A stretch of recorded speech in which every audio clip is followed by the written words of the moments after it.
We are live. Good afternoon and welcome to the October 22nd, 2020 Architectural Review Board for the town of East Hampton. I'd like to welcome everyone and open the meeting with the approval from the minutes from our last meeting on October 8th, 2020. Can I get a second on the minutes, Peter? Second. All in favor? Esperanza? Aye. Diane? Yes. Chip? Aye. And Betsy, aye. All right, so before we start the meeting, I have one announcement to make on this beautiful Indian summer day, that the application for 55 Wainscott Hollow LLC for 49 and 43 Wainscott Hollow Road has been postponed by the applicant, and I believe they will be back on the agenda for our next meeting, which is November 12th, 2020. And while I'm on speaking about November, I also want to make an announcement that we only have 2 meetings left this year, which would be the meeting for the 11th, for the 12th on November, as well as the second Thursday in December. So the 2 last meetings of each month we will not have because of the holidays, Thanksgiving and Christmas. So I'm going to start the meeting with our architectural overlay, Juno 9 LLC, tax map number 300-189-6-2.3, 9 Tyson Lane in East Hampton. And Michael, Jeff Ulysses might be on for us. Currently, there are no callers, but I will let you know when that happens. All right, great. So this is Peter Gumpel. Peter, if you could read into the record what the application is for and bring us up to date. The application is for a proposed entry gate that will serve as a means of egress and ingress to the subject property. We reviewed this project at our last meeting. The gate that they're proposing is similar to the gate on the west side of the property, which is the main entry gate. This gate is on the east side of the property and is a solid gate, right, as shown in the photograph here.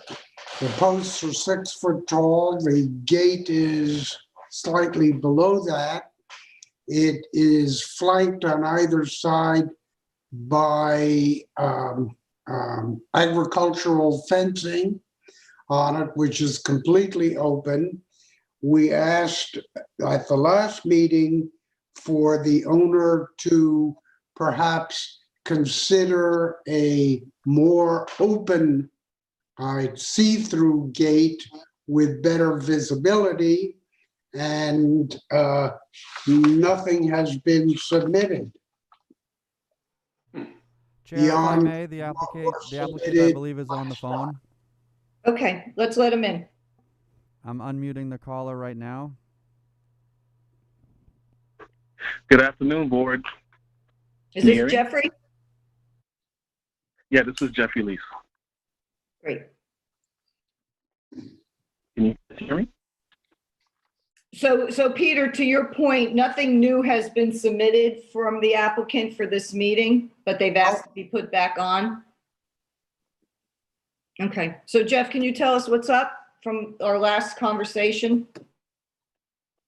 Yes, that's correct. So I wanted to touch base with the board with the same gate plan. I wanted to represent the same gate plan, considering that there were concerns about the property itself being open on all sides, not necessarily having any solid fencing enclosing the property. So I guess it wouldn't be consistent with a solid driveway gate, which was your initial concern. So with my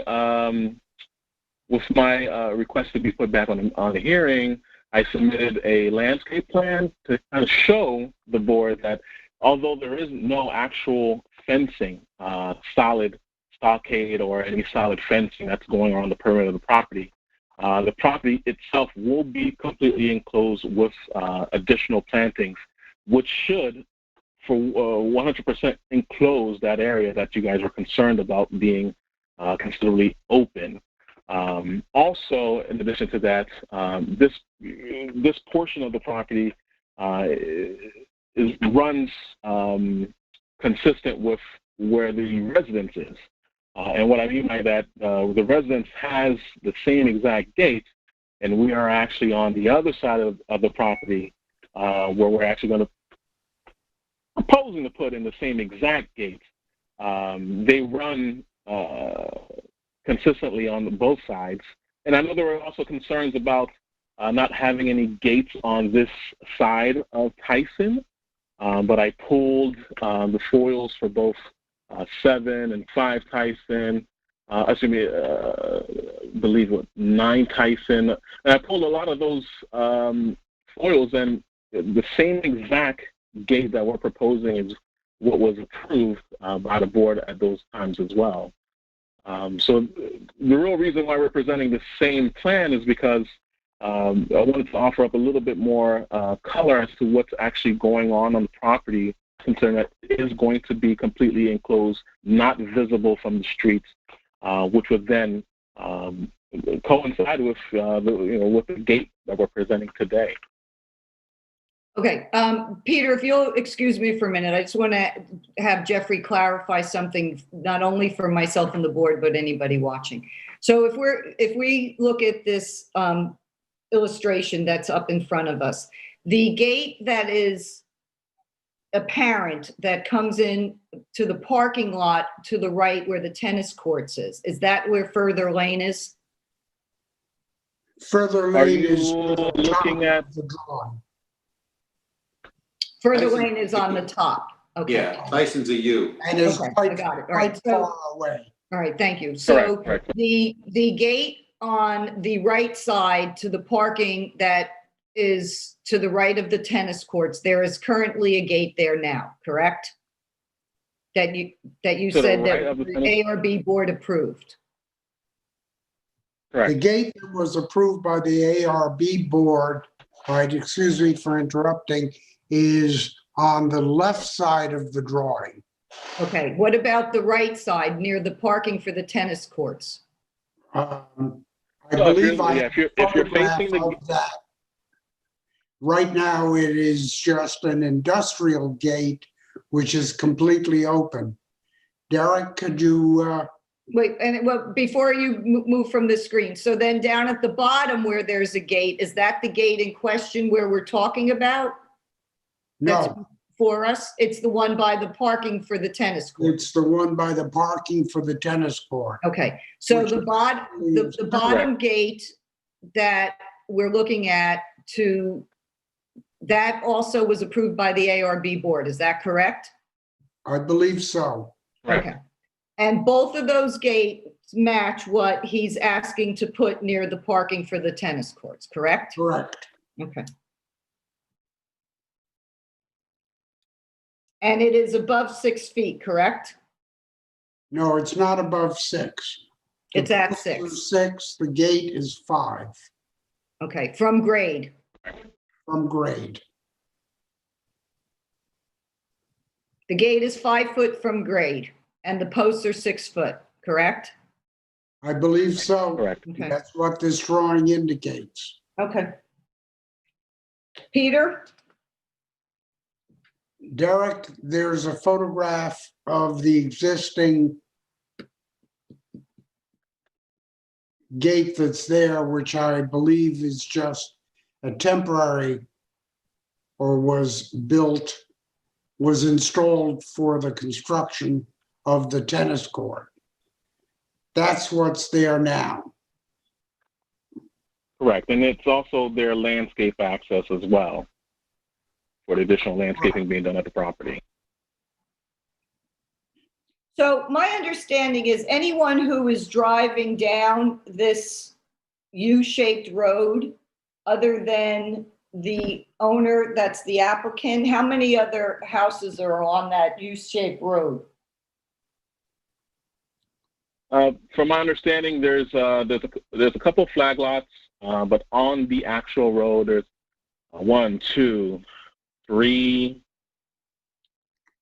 I think there's houses. 3 or 4. Actually, 1, 2. Yeah. And there's a few that actually front on the other side off of further lane, actually. Right. Well, I guess aren't my there two question at the is, end and one on the side? So I believe there are three, but I don't have the overall map in front of me. right. I guess my question really is to Jeffrey, why the applicant feels the need to block with a wall of a gate, a parking area that goes in front of a tennis court? Oh, well, Like what are ideally, they trying to hide back? You know, like why are they hiding the property? What is that about? Sure. So this particular property, once again, coincides with the other adjoining property. What they're not necessarily trying to hide. They're in the midst of doing a pretty large landscape project as we speak. So most of the property, if not all of the property, will be completely enclosed, whether with fencing or with some pretty mature landscaping. So one way or another, you will not be able to have any you will not be able to see their property whatsoever outside of that driveway entrance. Once they're Well, all the complete more with this reason then to open up the gate. Well, I mean, it's I'm just just going based off of your agricultural comments. fencing. I'm going based off of your For comments. the entire length Yep. of Tyson's Lane. And this would be the only solid, right, component in that entire length. Well, what I'm explaining to you is two things, right? During the last hearing, the board had concern about the existing agricultural fencing that's open. I came back with the landscape plan to show you that this property will not be maintained open. With the landscaping and the additional plantings they're installing, this will not be visible whatsoever to the street, which would be consistent with having a solid gate, which is the comments that you gave me during our last hearing. So that's why I presented the landscape plan, so you can get a better understanding of what the plan is for the property itself. So not necessarily that they're trying to hide anything, but at the end of the day, the property will not be visible from the street outside of these driveways. So they're just trying to close it. I have a suggestion, Jeffrey, and Peter, you tell me what you think about this as well as the board. If they really are adamant about maintaining the same style of gate that they have in the other two locations, my recommendation is let them do a 4-foot gate in that style. Then they don't have to get approval from the board. And then it won't be as high and look as wall-like at 4 feet. And as our current plan is, and I'll definitely take that into consideration and report that back. But I wanted to get a little bit more clarity concerning that. The resistance I received last time was that it wouldn't be consistent with what's there. And considering that they are going to enclose the property, then it would be consistent with that. So the gate at 5 feet opposed at 6 feet still would be a concern for the board regardless. See, you know what it is, Jeffrey? Jeffrey, here's the thing. There is a proliferation of gates, and anything up to 4 feet, anyone is entitled to have whatever style gate that they would like. It is the discretion of the board to approve on a roadway anything up to 6 feet. But there really needs to be a reason why someone needs to have something more than 4 feet. This property, like you said, is going to be all enclosed. So what would be the problem with having a 4-foot gate, which would match the style and design of the other two? It will allow some airspace so that it doesn't become like a tunnel-like area driving down that road. And they can have their 4-foot gate in the same style as the other two. I'm just reluctant to keep approving solid gates over 4 feet because somebody wants to enclose their property. That what's behind there is a parking lot. It's not like a house where, you know, they want privacy. It's a parking lot. You don't It's see not even anything from access that to the area. house. What? I say it's not even access to the house. Exactly. It's a service area parking. Right. Jeffrey, I This is think not you misunderstood parking, the comments before. When we said we wanted, the gate to be open because the landscaping was open, we prefer open gates and open landscaping. You have totally misunderstood us in that you think by closing off the landscaping, it enables you to close off the gate. Exactly. You're exactly wrong on how you interpreted our comments at the last meeting. No, that's not my interpretation. What I wanted to do was offer the board a better understanding of what actually is underway there now. Right. I want Makes to us also the gate open just so even that more there's because you're closing it off. correct, but to be honest with you, Team Tyson Lane has the exact same gate, and you're literally facing it, maybe about 100 feet away. So that's why I'm kind of confused as to why Tyson got approved for the exact same gates 100 feet away. And once again, where the tennis court is located, it's not a parking lot. There is an assortment of landscaping that's being done in that particular area. So this is not necessarily for parking vehicles. They've done an parking lot there. amount. So there's a parking lot with Sorry? vehicles in it. There's 6 cars in that parking lot, according to your schematic. Right. And Jeffrey, do you know how long ago those 2 other gates were approved? Yeah, I'll bring it up right now. Give me a second. Thank you. Pull it up for you. At least 2 years ago. Are we at all concerned with the full enclosure of this property? Well, it's not fencing. It's not? No, Correct. It's not fencing. landscaping. No, it's landscaping. Just landscaping? Okay. Correct. So then I don't. It is fencing. I would imagine there's fencing. It is fencing. I see the fence. Property is entirely enclosed with agricultural fencing and gates. There you go. Derek, do we have a survey, please?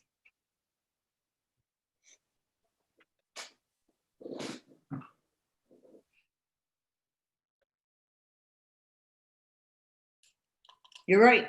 And how high is the fencing? No, this is not the entire property. This is only the corner with the tennis court. Right. And how high is the fencing? 8 feet.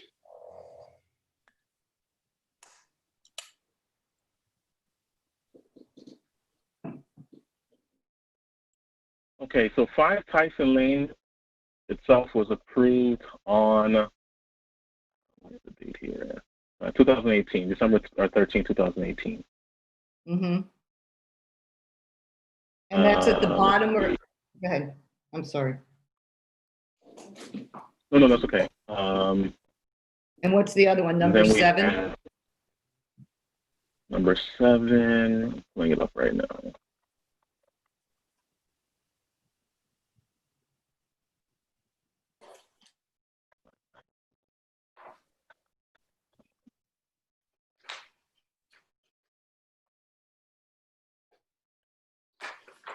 Okay.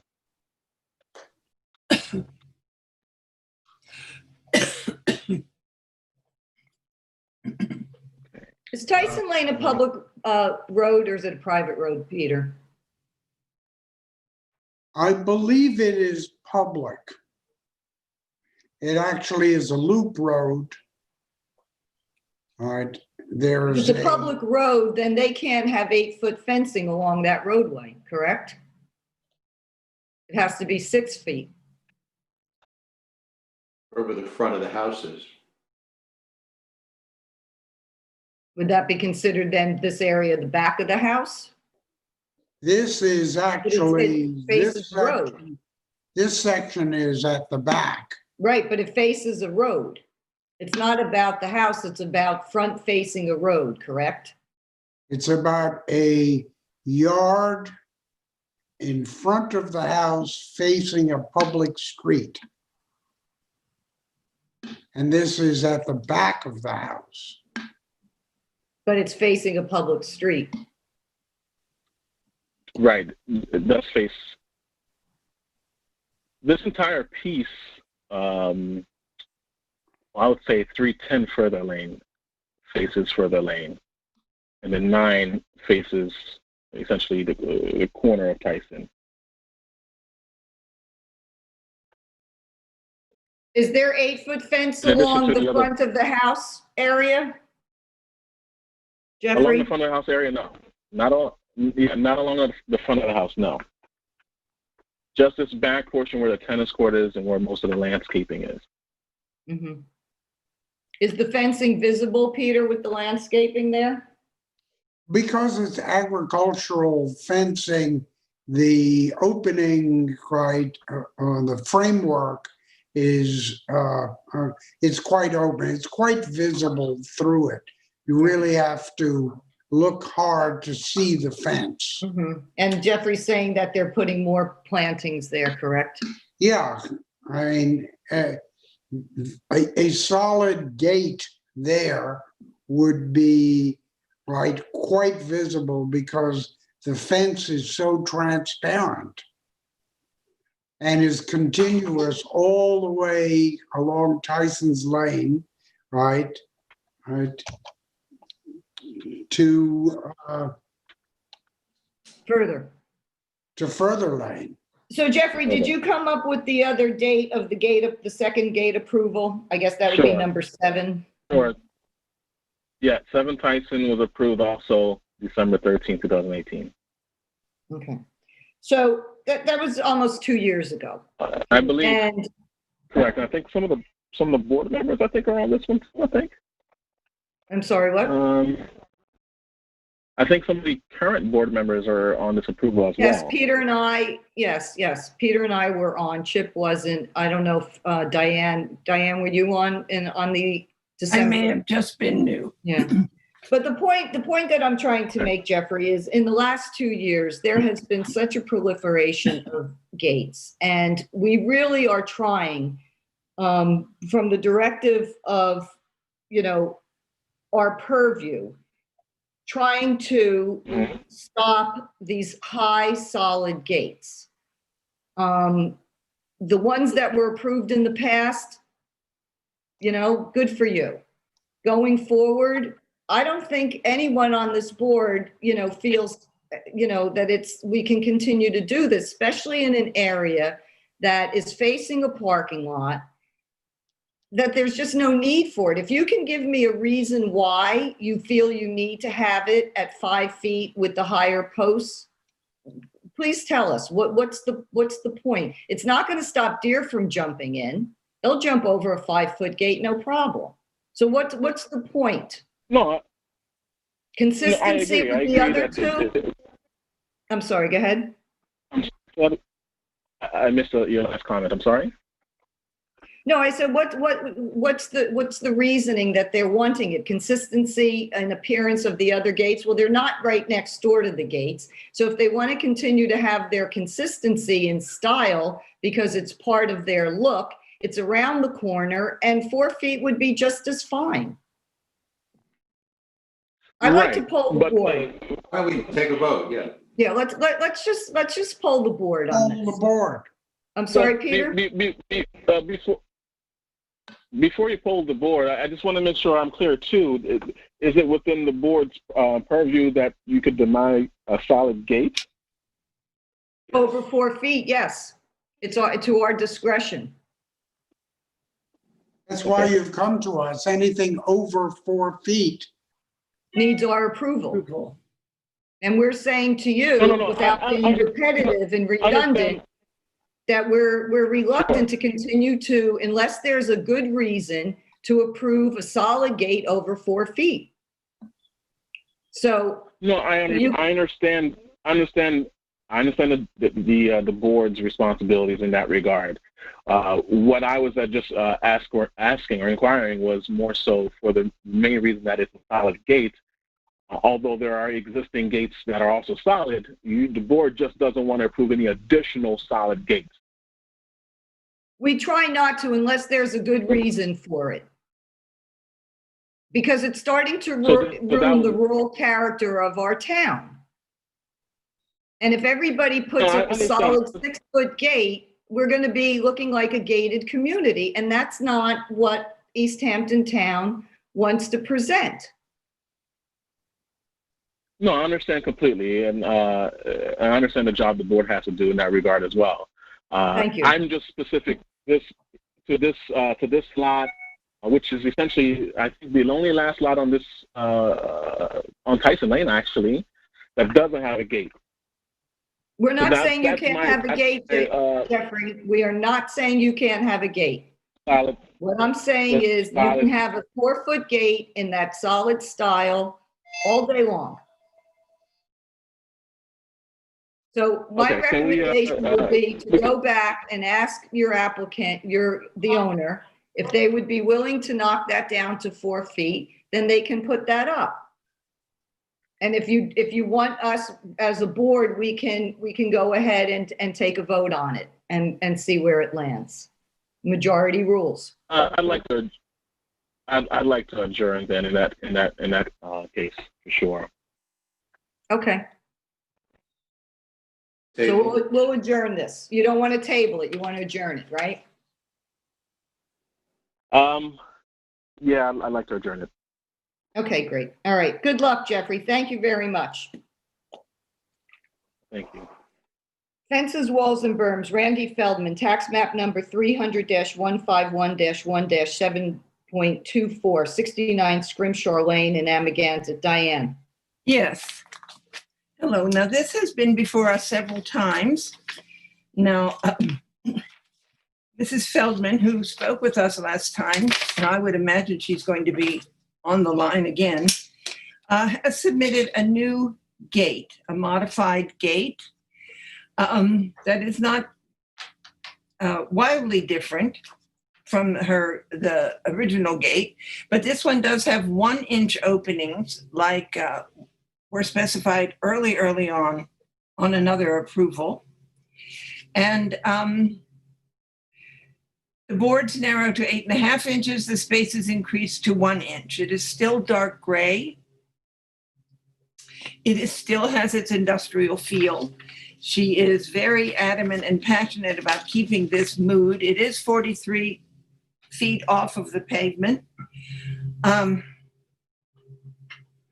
There seems to be some financial hardship involved in taking down this $40,000 gate.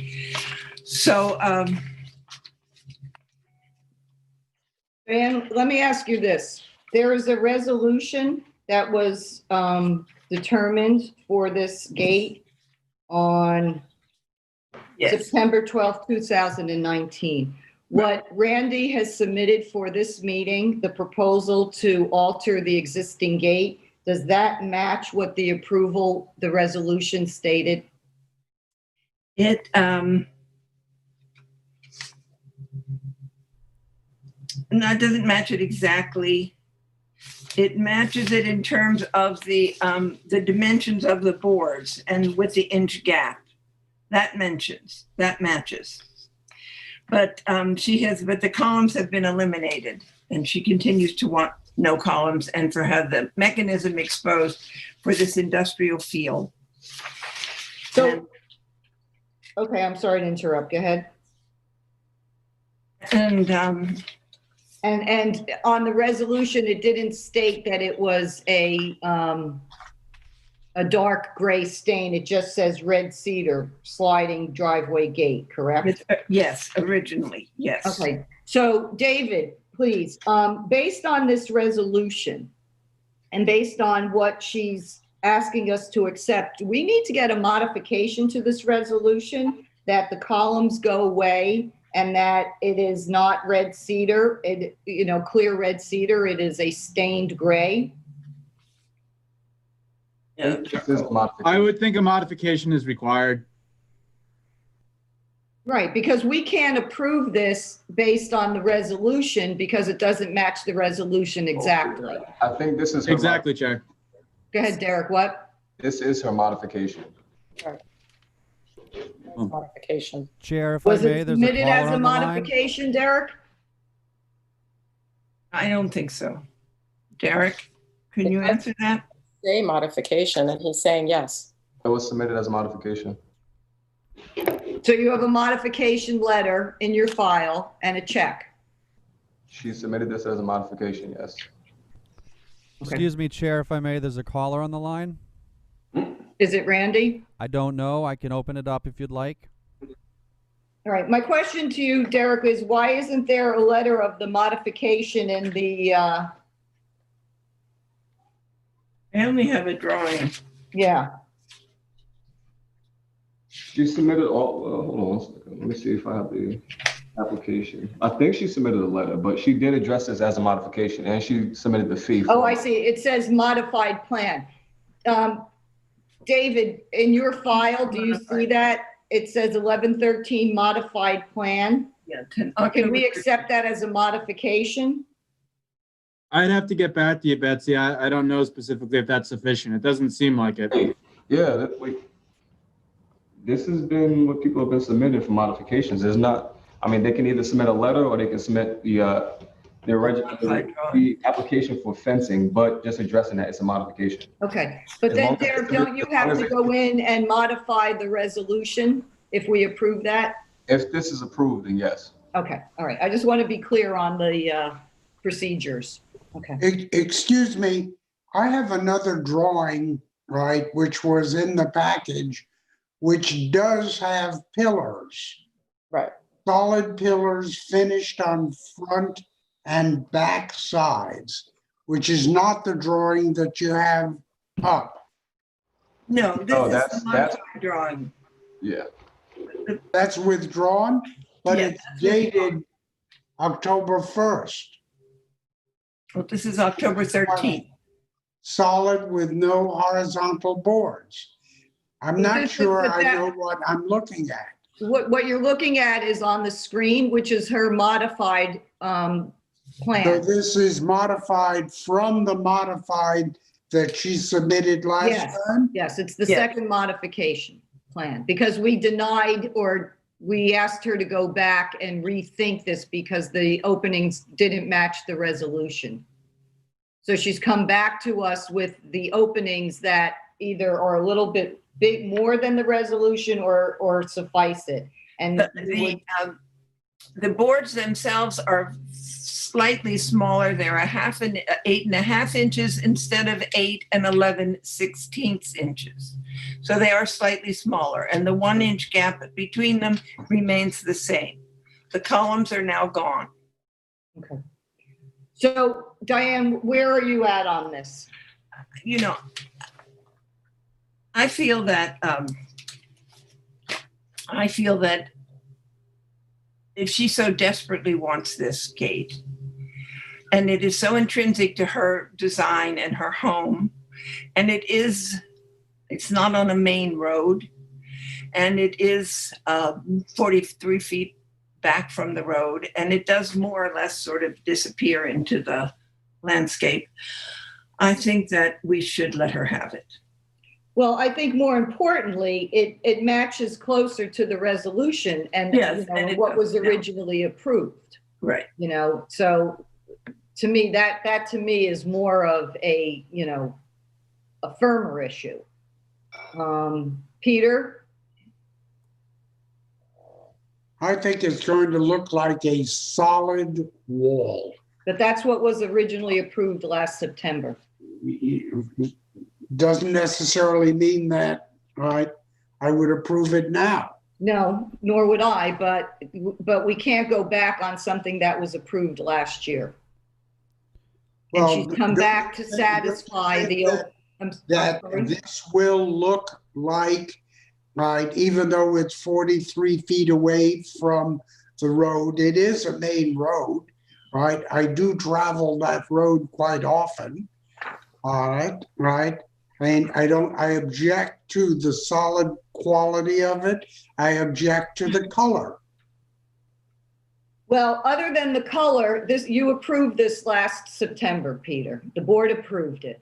Yeah, So, woulda, coulda, shoulda. I don't know whether I approved it. We would have to go back and see what the vote was, because there were a number of. Actually, Peter did not sign the resolution. If I There you didn't go. sign the resolution, I didn't approve it last time. There you go. Okay. It was Perfect. signed by myself, Esperanza, and Richard. Yes, yeah. But I was adamantly opposed to, having this big wall, which is why we made so many conditions as far as the spacing between the slats and the color and everything else. Right. And Esperanza, just to be clear, when the 3 board members approved this, it was approved as a clear cedar gate, correct? There was not painted dark gray or stained dark gray. Is that correct? That's correct. Okay. Could we make her do that? If she wants to, she can paint the inside dark gray. The The darkness. outside that faces the road shouldn't be. Right. And it's existing, correct? Do we have a picture of what's existing, please? Derek? And Yes. the truth of the Betsy, matter I don't know is if you that- saw Derek. She's on the phone. Ms. Feldman Okay, just called in. that's fine. We can welcome her in. And I'd like to add that when you are facing the gate and you are on the road, there's a very steep decline of the property. So you never see the gate and the house at one time if you're on the road side of the gate. Well, you don't really see the house because there is that incline even from the road. Hello. Hi, Randy. Bear with us for a minute. Derek, can you put up the photograph of the gate? And if I may, this is the technician from LTV. Ms. Feldman, if you could lower the audio of the speakers in your home, please, too. Sorry. There's a little echo. Sorry. She's on the phone. Sorry. Hold on. Let me mute it. Okay, Called in. I'll mute it. that's fine. Okay. Sorry. Hi, Randy. Hi there. Hi. Where we're at right now is based on your new modification plan to reduce the size of the boards and open up the space. We appreciate that. Is there any way that facing the road that stain could be stripped down to natural cedar which was approved last year? And you can keep the stain on the inside? Well, I would like to make the gate uniform, but what I would be willing to do is to make it a light gray. That would be the same color of my house, and it's almost like the color of tree bark. I'd rather not make it natural. It just is. Natural is a more rustic look. My house is more industrial, and I'd be willing to make it light gray. I guess what we're trying it's to do is almost have it fade more into the natural background by making it natural cedar, which was what was one of the conditions that it was approved on last September, when they were going back and forth about the size and the opacity of it. Well, Let me ask you this. So is that the gray of your house there that appears to be white? where The white? trim is Where are you what's looking? dark, is the doorways and the trim is the color of the gate. But she said if Right, she but the would rest of the stain house it is the the color rest of of her the house is a house. light gray. There's a The rest picture of the of house the is a light gray facade. that's almost the color of tree bark. Much better. But Let me what- see if I think you might is have, it- Diane took a picture of my house last time. Yeah. You might Derek, have that you there. have another picture. Yeah, there it is. You can see it. That to me looks very white-ish. Well, No, it's a not light white. gray. It's It's called gray. it's called platinum gray. It's a Benjamin Moore. It's called platinum gray. So it's like a light silvery gray. So let me ask Yeah. the board, is that an option? I actually think something white is worse than the dark gray. No, Well, it's not, I promise you, it's not white. It's not. It's not white at all. It's a silvery gray. Derek has another picture that's just of the entryway Okay. of the house, which you may be able to then see a better close-up of the colors. Right, because when Randy said something about bark, I'm looking at these tree trunks and, they don't look silvery platinum to me. Is Derek there? Not in that picture, they don't. Yeah. Derek, do you have the more picture? I think he's working on it. Romeo. I mean, I can show you, if you let me into the Zoom, I can show you my house on my laptop. You'd have to ask Michael how to do that. But there are more pictures, Derek. Yeah, he's working on it. There it is. Let me see. I can even email him a fresh picture. No, we have it, Randy. We have it. There you Okay, go. sure. So that, I mean, that's the most designed element of the house. And I think that's what she's trying to echo. So I just want to be clear. So Randy, can you see the photograph that we're looking at of the entryway of your home? I can. Okay, and I that's the can. I gray mean, that you I don't would think like it's a great. I don't think it's a great picture for you to make a judgment on, because I see why you think it looks white. But it's significantly lighter than it is a gray. It's a silvery gray. As I say, it's called Benjamin Moore Platinum Gray, and it's a lot lighter than the gate. I mean, I think it would just be softer, if you will. Right, but my question is, are we talking about the walls of your That's home better. or the entranceway? Which gray are you speaking? No. The darker of the two or the lighter? Lighter. You see that? You see this picture? We're looking at three That's up now? grades. Yes. Right. So the light picture of the big walls of the home is the gray that I'm speaking of, not the front entryway where the door is. To the left and the right and above the front entryway is the silvery gray of all the siding, and that's the color I'm speaking of. I think it appears white. It may in this picture, but it's not white. It's not white. I think we need to see the actual color. And you're welcome to come. It's more like it's almost, well, you can see the concrete steps on at the front entrance. The color is closer to concrete, as you can see. I almost feel the entranceway to your home is like a slate. Is that correct? It's not painted? Around the front door, it's a cement board. It's a fiber cement board. Yeah, I would think that color would be a better color to go lighter in the gray than to have white, because to the board members, you know, when we go out and look at all the gates that are white, they really stand out so much more than something natural or darker. So wouldn't you be more inclined to go with the medium gray versus going from a dark gray all the way to platinum? Yes. For it to be more like this slate color? Who are you asking? I'm asking the board. I think yes. I think that's a better Esperanza? compromise. Yes, I agree with that. Chip? Yeah, I think so, yes. Peter? I need to see it. Okay. Okay. Is it possible, Randy, that you can submit, let me ask you this, the color of the trim of your doors, is that the same color as the gate, or is it Yes. lighter?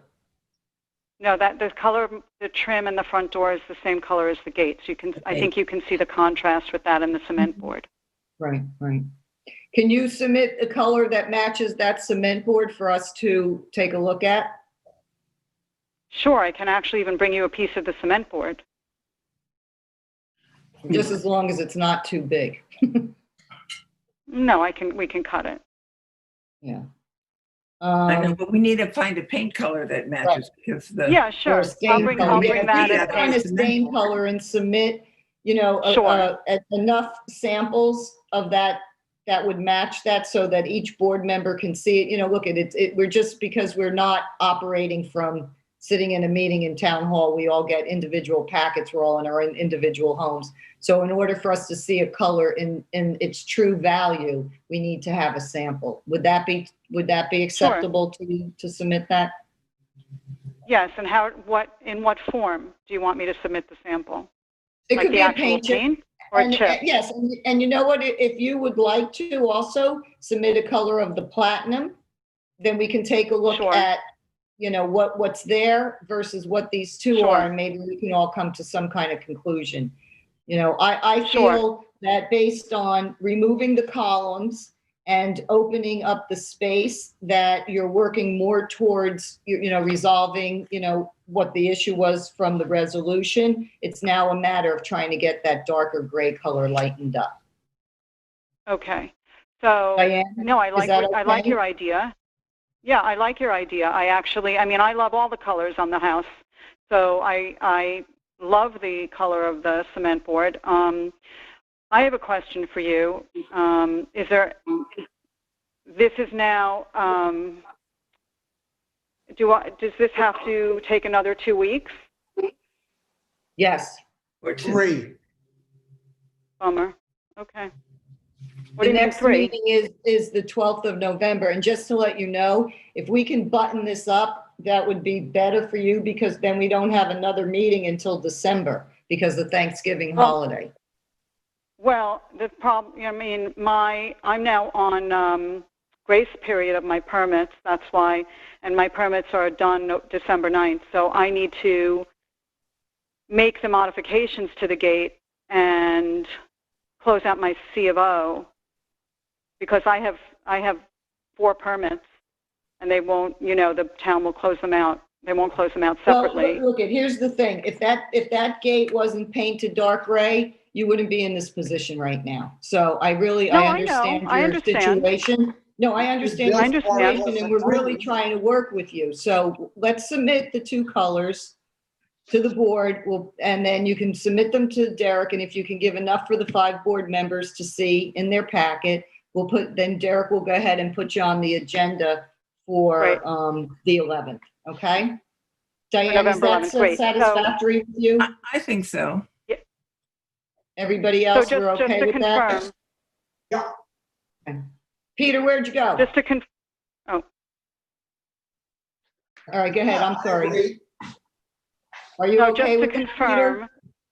Oh, Come on, Peter. Let me just ask, Peter, are you okay with that? Yes. Okay, all right, I'm sorry, Randy, go ahead. no, that's okay. So just to confirm, there's 5 board members, 6 board members. Right. How many? Well, you would need 6 because Derek would also need, and actually 7 for David, our town attorney. Okay, so you want me to submit 7, a little packet with the 2 paint colors or a few paint colors close to the cement board and the color of my siding. Right, the platinum. Now I can't. Oh, right. And you don't care about a chip of the cement board, or you do? No, Maybe you want if that you so can you find can something compare that the would color. represent it, that's fine, because it's not like you're changing the gate to cement board. If you can just find something that is in that value. Okay. And I think everybody on the board, agrees that what you're modifying to change the spacing is satisfactory and removing the The pillars. 1-inch spacing. Yeah. Yeah. Yes. Okay. Okay? All right. I will get on that. Before Thank you you very run, much. Oh, Wait, before you run, Diane, is there anything that's left open with the fencing, or are we clear with that? Well, the fencing is to be cut down to 6 feet Okay, facing Scrimshaw, and I assume that will happen okay, or has happened. great. yes. Okey dokey. Okay. Thank you very much. Randy. Okay, Take care. take care, you too. My wife really likes it, LLC, tax map number 300-200-3-8, One Association Road in Wainscott, and that's Esperanza. So this is coming before us again. We had asked at the last meeting, just to recap, this is a property which is the first property as you enter the Georgica Association in Wainscott. Georgica Association being basically a gated community. The applicant wishes to remain with the application that they submitted the last time to us, which is for a 5-foot gate. It would be a 5-foot gate, 15 feet wide, and the columns are 5 feet 6 inches high, 5 feet 6 inches high, 7.5 inch square. And that is the design. Just to note, I believe that the pictures that are at the top of this design are photographs of the actual gate to the Georgica Association, which the last time I suggested to the architect if her client might consider doing that height, because that is a 4-foot gate. So no, they've come back and are insisting on the 5-foot gate. So Okay. And let me just ask this, but they're still sticking with this design, correct. which is open with the galvanized steel mesh behind the square panel in the center. Correct. Nothing has changed from the previous presentation. And is there any color to the boards? Or is it all natural wood? This is all, I believe, clear cedar. Okay. Is Chair, Rebecca on the line, Michael? I believe so. I'm just going to unmute the first caller in queue, and we'll see. Okay, thank you. Unmuting now. Hi, this is Rebecca. Hi, Rebecca. Esperanza? Hi, Rebecca. So I just recapped with the board. I don't know if you heard all of that regarding, and I did give Rebecca a call just to confirm the actual height of the columns, the 7.5-inch square columns, because it wasn't clear to me from the drawing what that height was. So as I said, they are 5 feet 6 inches, and the gate is 5 feet. And that's correct. That's really all I have to say. I mean, I find it absurd, frankly, that we have to have another gate within a gated community. So that's why I've been proposing a 4-foot gate, similar to the one that is at the entrance of the association. That's all I can say. You know, just to add this to the record, I remember this house before the current owners bought it, and it had a pair of gates on the driveway exactly like what they were proposing, only they were white.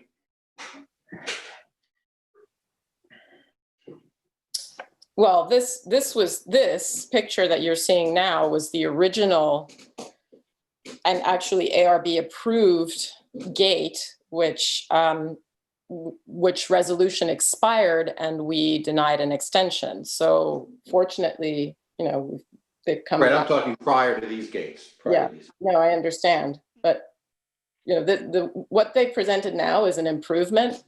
I'm just trying to understand the need for the gate. Well, it's not a gated community in winter. Esperanza, you can drive right in. That's how gated it is. What? I couldn't get in. That's how gated it is. But in the winter, anyone can drive in. There's no one there. Not right now, not during COVID. Well, it's not well, COVID's unusual, but generally in the summer, there's someone there. The rest of the year, there's no one there. So it's not a gated community in that there's always a gate. In peak times, there's a gate, but otherwise, no. Well, let me ask this before we let Rebecca speak. Down this road, are there more gates? No. No. And that's the other reason. I mean, and this is the very first property that as you go in. And then, you know, I believe that's part of the reason why we denied the extension for the original design.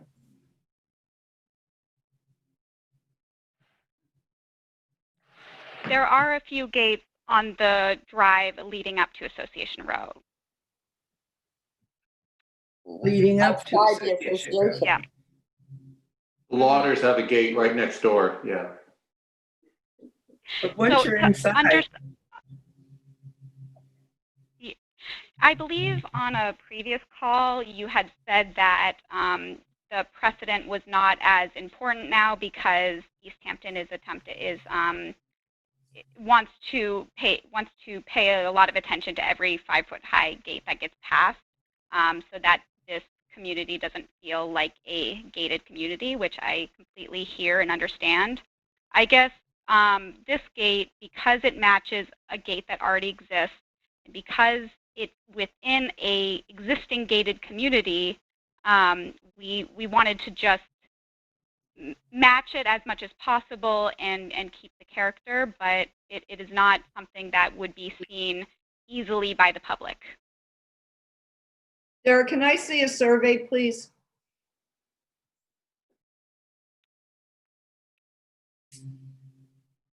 How far from the road is this gate?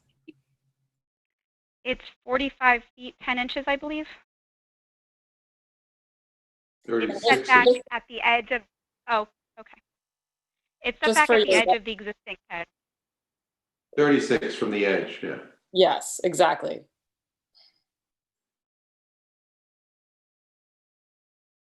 I guess my question is, why do they feel the need for it to be 5 feet? Why is 4 feet not acceptable? It's not going to keep deer or somebody from hopping it. So I'm just wondering. Yeah, Because that's a fair we're being asked to ask what the reason would be why you would feel to need for the board to use their discretion to approve something other than a 4-foot gate. Well, so originally when this was a 6-foot high gate, I believe we went back to the town attorney when the extension was denied, and were advised that 5-foot high gate would be more attractive. So that's why we moved it to 5-foot high gate. After the last ARB meeting, or I guess 2 meetings ago, when we submitted this and we were asked to review with the client if they would be okay with a 4-foot high gate. I think because we had already been shrinking it, it felt like it was the client really did not want to continue to shrink it down from the previously approved gate. All right, which we had already done. I would just like to be clear, Rebecca. Could you explain to us what town attorney told you that a 5-foot gate would be appropriate? That is something that the attorney reviewed with Jameson, who I believe is on maternity leave right now. Is that correct? So your client's attorney called Jameson to discuss what the board had recommended. And the interpretation was that Jameson said that 5-foot gate was acceptable. That is my understanding. Saying? Yeah. That's my understanding. I think there's another caller, perhaps. I hope it's Jameson. I hope it's Jameson. No, it's not Jameson. It's named Gilmore Martin. Your sound is very awful. Chair, this is Mike. David, we can't hear you. You sound like Darth Vader, David. Okay, I think it's my Wi-Fi. Chair, this is Mike at LTV. Would you like me to try the other caller? Yeah, let's see who it is. Unmuting. Hi, board. This is David Gilmartin calling. I'm the law firm of Alfred. You represent Mr. Sobel in this matter. I apologize. I wasn't able to get in on the call, and hopefully I can answer some of your questions. But by way of background, I think you are aware that you approved the 6-foot gate in 2015. We didn't move forward with the gate at that time because we had an application in front of the Zoning Board of Appeals to remove some DEC designated invasive species from Georgica Pond. As part of that application, we made some significant offers to the ZBA to do that. We gave a 20-foot wetland buffer that was planted out, and we removed the old septic tank that was 50 feet from the pond and replaced it voluntarily with an IA low nitrogen system. That took a long time to process, and we didn't know how or in what way it would impact this gate, so we refrained from putting it in. So initially it was proposed at 6 feet with stone pillars. This board denied an application on April 9th for an extension of time. We submit that there's no change in circumstances of property or changes in law since that approval that would warrant a denial today. You did deny it. Elizabeth Vale from my office had a conversation with Jameson McWilliams, and I don't know if she talked to members of the board, but no, she did it not. was her. Okay. Excuse me for 1 minute, David, excuse me for 1 minute. Derek, can you please put the survey back up, please? Thank you. All right, I'm sorry. Go ahead, David. So as a result of the conversation with Jameson, we reduced the gate from 6 to 5 feet. My understanding is that the gates, as we've proposed them, are 45 feet into the property from the property line. No, from the Also, center of the this road, is, from the center of the road. Yes, which is the okay. property line. Yeah. The, this property is on Association Road, which is a private road and can't be entered by the public. It won't be seen from any town road or any right-of-way that intersects in Association Road. So, I submit to you that, and I've listened to the 2 prior applications, but there's going to be no impact on the community based on the setback and the place where it's located. I think you'll also notice on our new proposal that we amended the pillars from stone to wood to match the Association Road gate. So I think we've matched that really well. So, to summarize that portion of what we're saying is it can't be seen from the public. It's not going to impact character.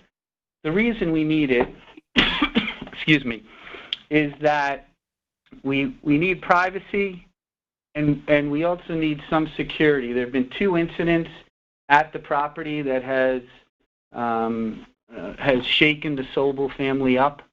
2 intruders, and they're looking for the 5-foot fence to try and discourage that type of intrusion, which, how do I put this delicately, I think was the result of somebody on altered substances, whether alcohol or drugs, but it still shook the family up, and that's the reasoning behind it. The other, and it's uncomfortable for me to say this, and I just say it because I have a client and we have a record here, but I also believe that this board doesn't have jurisdiction over gates. Your town code 255-11-38 regulates fences and walls, and you need review and approval for those certain fences and walls. And as proof of what I'm saying is there's a local law that's pending right now in front of the town board that would add gates to your jurisdiction, which I think is evidence that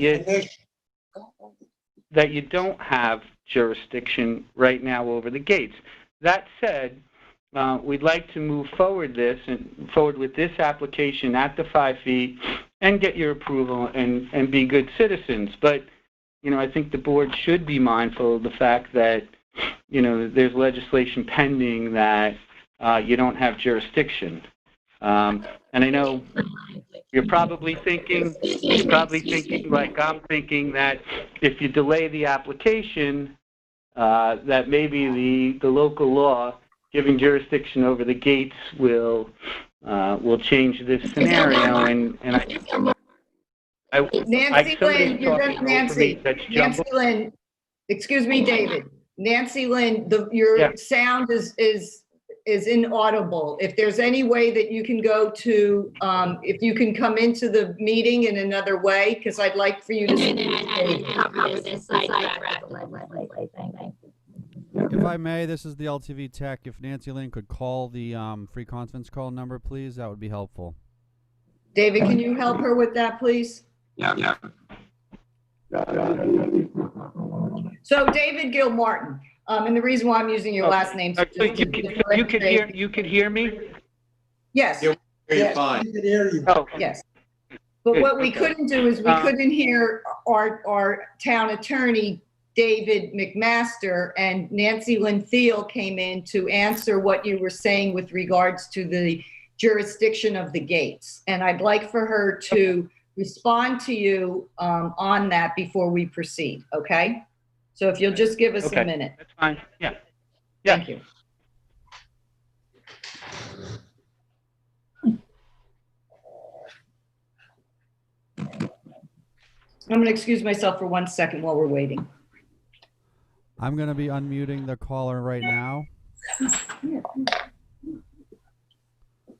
Hi, Chairman. It's Nancy Lynn. I'm assisting David today on your ARB, and he asked that I step in to help explain. Gates have always been part of ARB's jurisdiction, as our chief building inspector has found them to be part of the fence structure. The pending legislation, and if you read the pending legislation, it makes it very clear that it is only to clarify that, since there has been this question and there has been some, it's not as clear as it could be. Obviously, posts are part of a fence, and yet we don't go in and so we're clarifying all of those different elements of a fence structure, including the gate.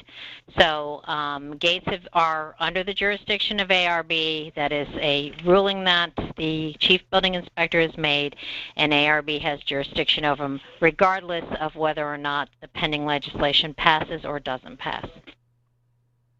Thank you, Nancy. I appreciate that. Just for the purposes of a record here, and I don't want to be quarrelsome about this, but again, please respect the fact that I have a client that has rights. But if you don't want to pursue it under the current legislation, you can wait to see whether or not the other, hold off on your application, withdraw it, and resubmit it at a time once the legislation is passed. If you feel more comfortable with that, that certainly is your prerogative. I don't want to do that, and I'd like to finish what I started saying. And this is not an argument for this board or that this board will have to do, and we fully intend to go forward. But just for the record, in response to the statement of Ms. Steele, that there is a long line of case law that says that municipal codes have to be clear and clearly stated. The fact that this is being amended to be more clear is a factor that would, if this were in another jurisdiction, would be the deciding factor for that. But that aside, and I say that just because, again, I've got a client who has a record, but we intend to move forward, and we'd like to get a decision on the proposal that we have before you. And we don't want to wait. All right, great. So Esperanza, what I'd like to do is I'd like to put this up for a vote for the board. And I'd like to just make a mention that the gate is very open. And I think that my opinion is that the style of it is in keeping with the area. So if you would like to make a, what would I say, a proposal for approval, and we can go ahead and vote on it. You'd like for me to make a motion? Yes, thank you. A motion for you to see if we can, if everyone's in agreement or not agreement about approving this 5-foot gate with 5.5-foot posts as presented. So I will make the motion. I'm not in agreement. But that's all right. But because it's your assignment, if you'll make the motion, and then we'll take a vote. Okay, I make a motion to approve this application as submitted. Okay. Peter? No. Chip? No. Diane? Yes. Betsy, yes. And Esperanza is no. So it's 3-2, so it's been denied. Okay, we'll see you. Thank you. Okay. Okay. Nancy Lynn? Nancy Lynn has hung up. Okay.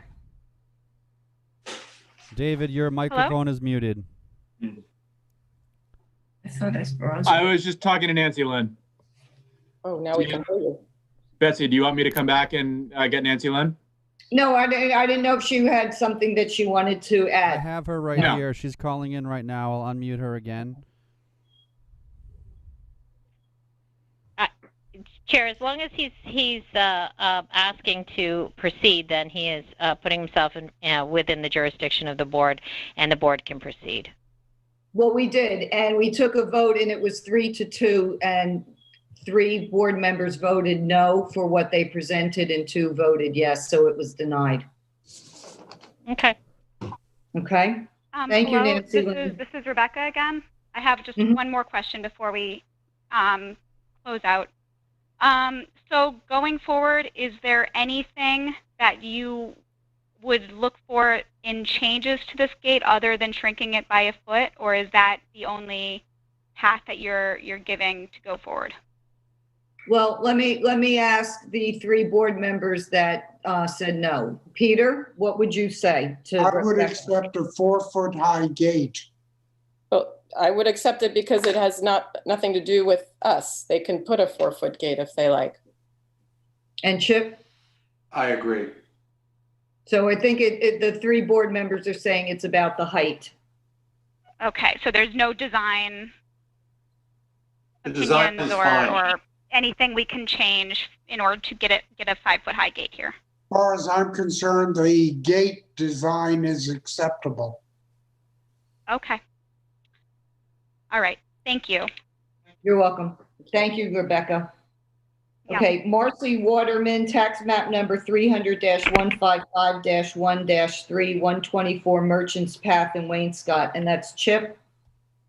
Is she on the phone, Mike? Who would that be? Marcy Waterman? There's a caller on the line, which I can unmute right now, and we can see. Unmuting. Hi, Chip. This is Katie from East End Land Planning. Oh, Right, hi, Katie. Okay, so I'm just gonna start and say what I have to say, and then we'll bring you in.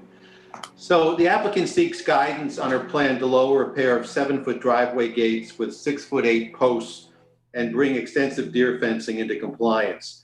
I visited this property in mid-September. We tabled the application on the September 25th meeting, and I visited the site again and spoke with Marcy on Tuesday.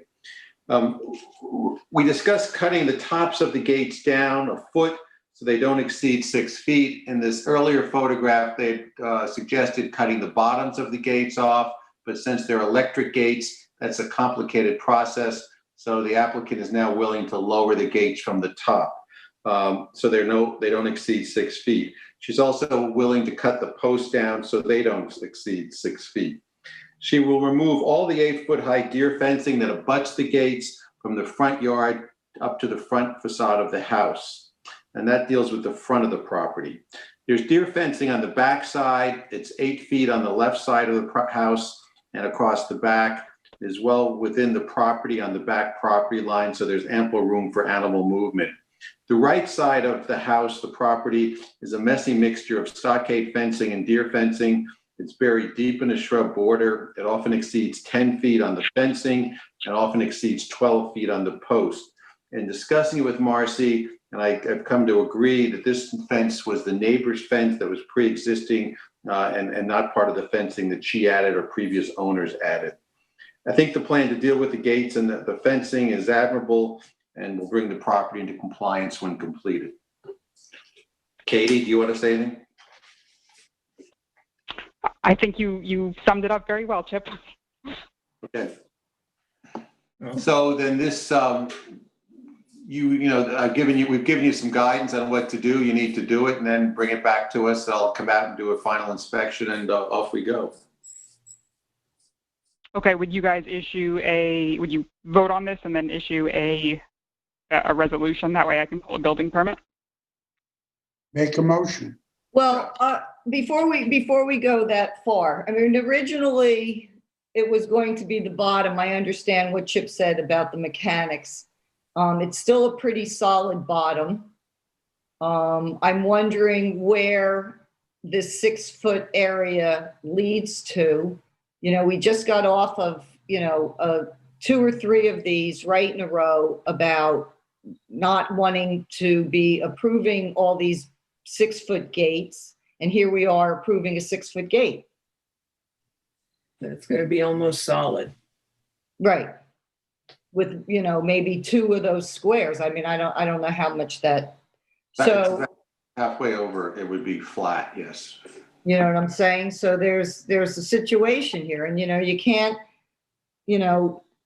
at some point, it's not fair to the other applicants that, we're just allowing a 6-foot gate on something as big as this. Can So we the see a solid portion survey? is roughly 4 feet. All right, let me just get my bearings here. The merchant's Here- path is to the right, the driveway starts there, winds up to the house, and then the deer fencing is the blue line that goes around the back of the property. The red line is all the deer fencing she would like to remove that was put up when the gate was put up. Which is outside the property line, no? Much to everyone's surprise, the contractor put it outside the property line, which is astonishing. All right, so let me understand this. So all the gating that's highlighted in red is going to be removed. All the fencing is going to be removed. Mark and I talked about how odd it's going to be to have a gate with no fencing, but the gate is there. And what's the need of the gate then if the fencing's to be removed? Katie, can they just take that top off of that gate and leave the bottom, and it's a 4-foot gate? You don't have to get our approval? I mean, I believe she would probably prefer not to do that, as it's there. I'm just trying to find the dimensions of what the solid part is. Well, if it's 7 feet, it must be about 3/4. Derek, you can go back to the photograph of the gate, please. Thank you. So the gate is just going to stand there. Well, that's what I'm trying to understand. What is the point of the gate if you're going to remove all the deer fencing? It keeps cars from driving up the driveway. I mean, that's the only thing. It's the most out-of-the-way place that I can't imagine who wants to drive up there. Sorry, Well, this is deep in the woods on the Sag Harbor border. I mean, if I lived there, I would want, a gate so people didn't drive up my driveway at night. I think it's a safety thing. It's a safety thing. Where do we live? I would agree with that, yes. Where are we living? I'm sorry. Like I'm suddenly transported into total suburbia because we're in the woods. This is, this runs a dead end road off of the Sag Turnpike, and she's almost the last property on it. It's incredibly remote. Where it is. I know exactly where it is. And there aren't really any gates around there. And I don't see really the reason why we need yet another one.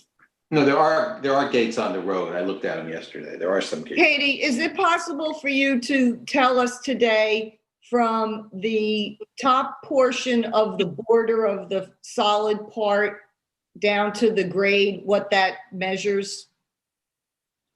Well, I have the dimensions. It must be about 4 feet Yeah, if the gate's 7 feet. The top is probably 3 that's open, and the bottom is probably 4. I think that would look great, and it would deter any vehicles from entering the driveway. I do too. I'm okay with that. That's fine. Katie, if you could go back to the owner and ask her if she would be willing to do that, we think it would be a cleaner look, and then she doesn't have to come to the ARB for approval. She'd have to cut She would the still have posts to. down as well. Yeah, absolutely. Well, the posts would then She would probably still have have to to go in front of you for the deer fencing. Okay. And Deer also, fencing in the back.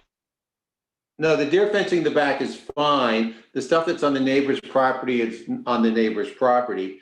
And then she takes down the deer fencing in the front, which I want to make sure she took down. Then and the gates get cut down, we're good. Right. So we would still need to, go through the C of O process. Katie, if you could find out specifically, if they left the bottom portion intact and had the posts either match it or a few inches higher if she felt that, from a design element. And if we can table this and you can come back and let us know, I think it warrants the conversation.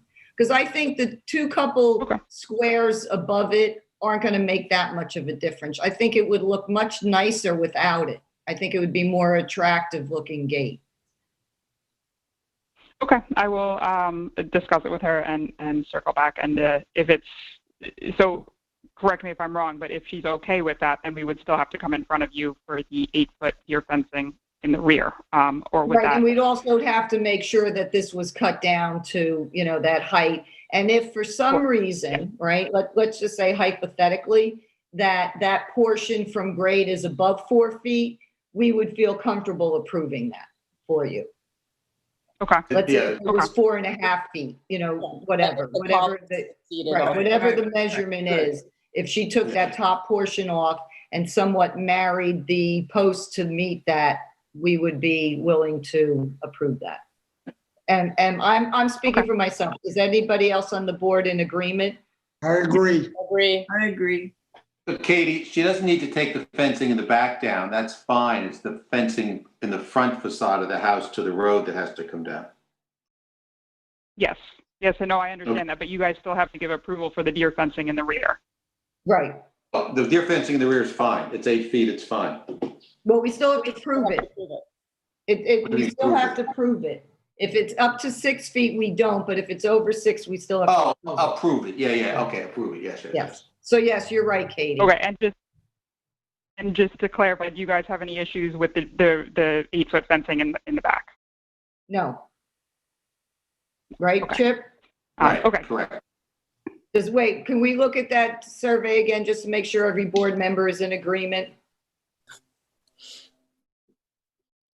So this would be 8-foot fencing. Is this existing? Yes. So just See, it doesn't go all the way to the rear of the property. It only goes about, a couple 100 feet or so. And then Right, and everything's behind the plane of the house. Yeah, it looks fine. And there'll be no other fencing in the front of the house. Correct. Okay. Correct. Anybody else? Is everybody okay with that? Yes. Yes. Okay. Yes. All right, Katie, let's see what we can do with that. That might end up looking like a really nice gate for her. Okay, sounds good. I will get those measurements and resubmit to you guys. All right, well, can you hang on, because you're next in line with me, right? Yes. Oh, 12 Shorewood, here it comes. So we're going to table that to see if we can bring that gate down to remove the top open area. Yep.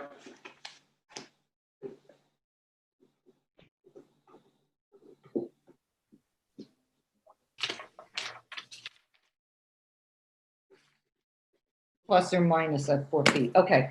William Mulligan, tax map number 300-92-7-2, 12 Shorewood Drive in East Hampton. That's Katie and Betsy, but I got to put my light on. It's getting dark in here. Hold on.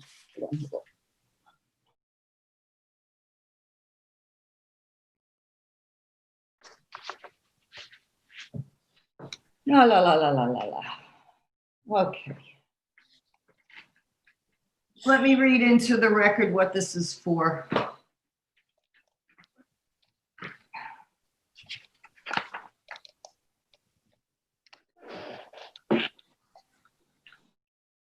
This is an application for a large gate that they are understanding that it's too high. And they want to get approval for changes they want to make before doing them so that the work does not need to be done twice. And they're recommending cutting the top portion off of the gate, which they say would then be 6 feet, which is enclosed in the blue square up on top. The owner would like to keep the 6-foot deer fencing in the front yard and the 8-foot fencing in the backyard. Can we take a look at the survey, Derek?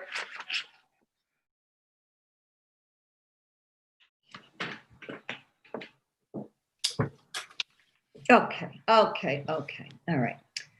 So the property is almost all enclosed.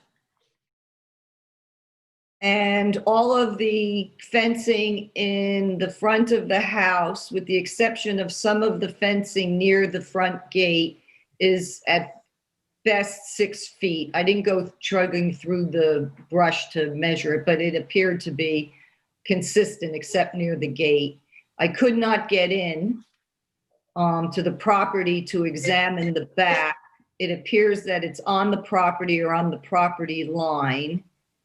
And Derek, I took 2 photographs. I took one duplicate of what Katie submitted of the gate, and then I took one looking through the gate to the front of the house? Would be the second one I submitted. Yeah, okay. Katie, what's the height of that gate that's in the front plane of the house? I have 7 feet, 7 inches roughly. Okay, that has to be, that has to be at 6 feet, correct? Peter? It will be at 6 feet. It doesn't need to be because it's beyond the plane of the house. No, right, and that's what I'm asking you, Katie. The gate that, I'm sorry, the fencing that we're looking at through the driveway by the house, what's the height of that? Oh, I have 6 feet. It's an average of 6 feet. There's 2 little sections where it's 6 feet 2 inches.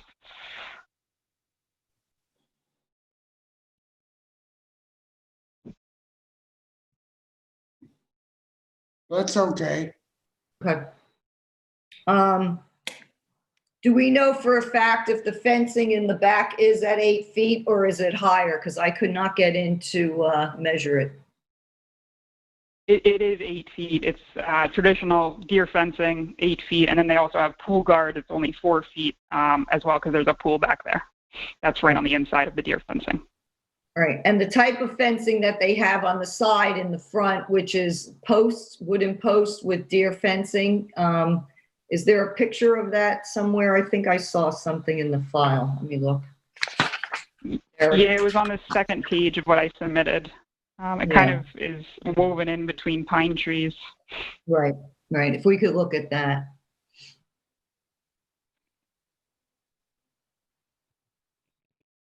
So what happens up towards the front, if I'm not mistaken, along the side, it seems to be okay. But in the front near the gate, it actually is higher. And what they have is they have, I think, some like a little bit of an extra fencing on top, and unless I'm getting that mixed up with another application. Let's take a look at the gate photograph. You see those posts there? Those are above 6 feet. Yes. Because if the gate you're saying is measuring like 7.5, so some of that post and some of that fencing has to be cut down to 6. So here was what my thinking which they was. will do. Okay, and here was what my thinking was. If you look at the bottom of that gate, there's like a flap that they added onto, I guess, so that, I don't know, somebody can't crawl in and out of it or whatever. And the topography of the driveway, when the gate opens into the property, there's a slight incline. So that's why it's higher, you know, on the grade. My recommendation is, and I don't know, because Chip brought something up about the mechanics. My recommendation was, in addition to taking that top section off that's in the blue, to remove that bottom flap, and that's basically what it is, and to bring the gate down to where the flap is, so that the gate in effect would be more like a 5-foot gate as opposed to 6 feet up above.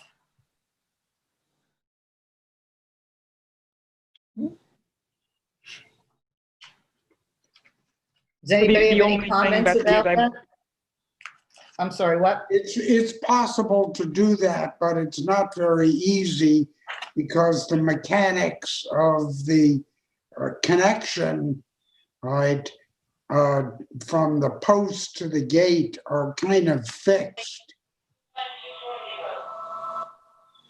Well, I don't know what the mechanics are on that gate. So my suggestion would be, can we find out if it's possible to take the flaps off, take the top off, and reduce that gate and those posts down so that it's more in keeping with the 5-foot gate versus what they're looking to do. It's still very large and massive at 6 feet. Yeah. Mm-hmm. The electric, it is an electric gate. The arm would have to get moved, so all of that would have to get rewired there. As well as because of the topography, because it does go uphill. You are correct. I'm sure that's why it was raised when it was installed. But they have the flap there, so the flap, you know, is obviously making that clear, the clearing. How about if they cut the gate right in the middle and took the whole top half off and just made it where the two X's are. That's and you right. leave the electric alone. Perfect. Yeah. It's Okay. almost- Let me. I'll. It's like the I'll Georgia discuss both of those Association. with the owner. All right. Yeah.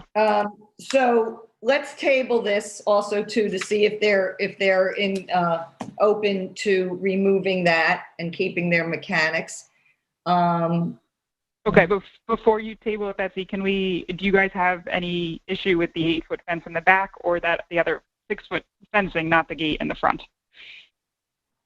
I personally don't have a problem with it. You know, for me, it looks like I would have liked some of the fencing to be moved in, so it's not as much in the back. Yeah, that's a lot of enclosure.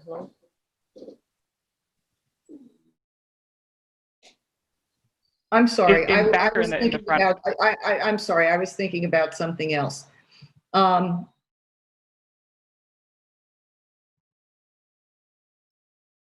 I got mixed up with the last application. You'll have to excuse me. I got a little distracted. So the That's okay. 8-foot fencing in the back of the plane, and then you have the 6-foot fencing in the front. Plus, you have a 6-foot gate. So basically, the entire property is enclosed, with the exception of a little bit on the side. And a little on the front. Yeah. Correct.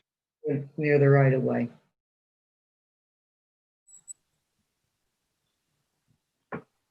Oh, So would you guys be more?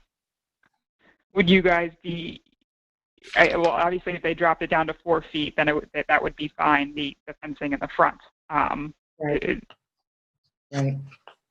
Okay, so let me discuss it with the owner in the gate, and then we would theoretically need the approval for the gate as well as the 8-foot in the back. They dropped everything in the front down to 4 feet. Right. Let's give it a try. Okay, I will see you guys at the next Does meeting. anybody have anything else they want to say about this to Katie or to me? Thank you, Katie. No, Katie, our go-to gate girl. Katie, do you have anything else on They're the all agenda? asphalt stuff. What, honey? I What'd you think say? that's all for tonight. Okay, all right. Well, we appreciate your willingness to go back and work with the applicant on trying to make these properties more neighborly and friendly. Thank you. Okay. I will see you guys at the next meeting. Okay, thank you. So we're going to table that.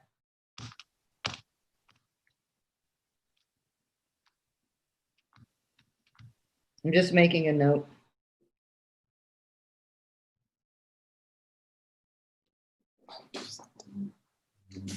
Okay. Tax map, no, I'm sorry, Leo and Marlene Dion, tax map number 300-142-4-170 Hands Creek Road in East Hampton, Diane Benson. And then, Michael, if there's anyone on the line for this application, Leo or Marlene Dion. I believe there is right now. I'll unmute Yeah, the I hope caller so. right now.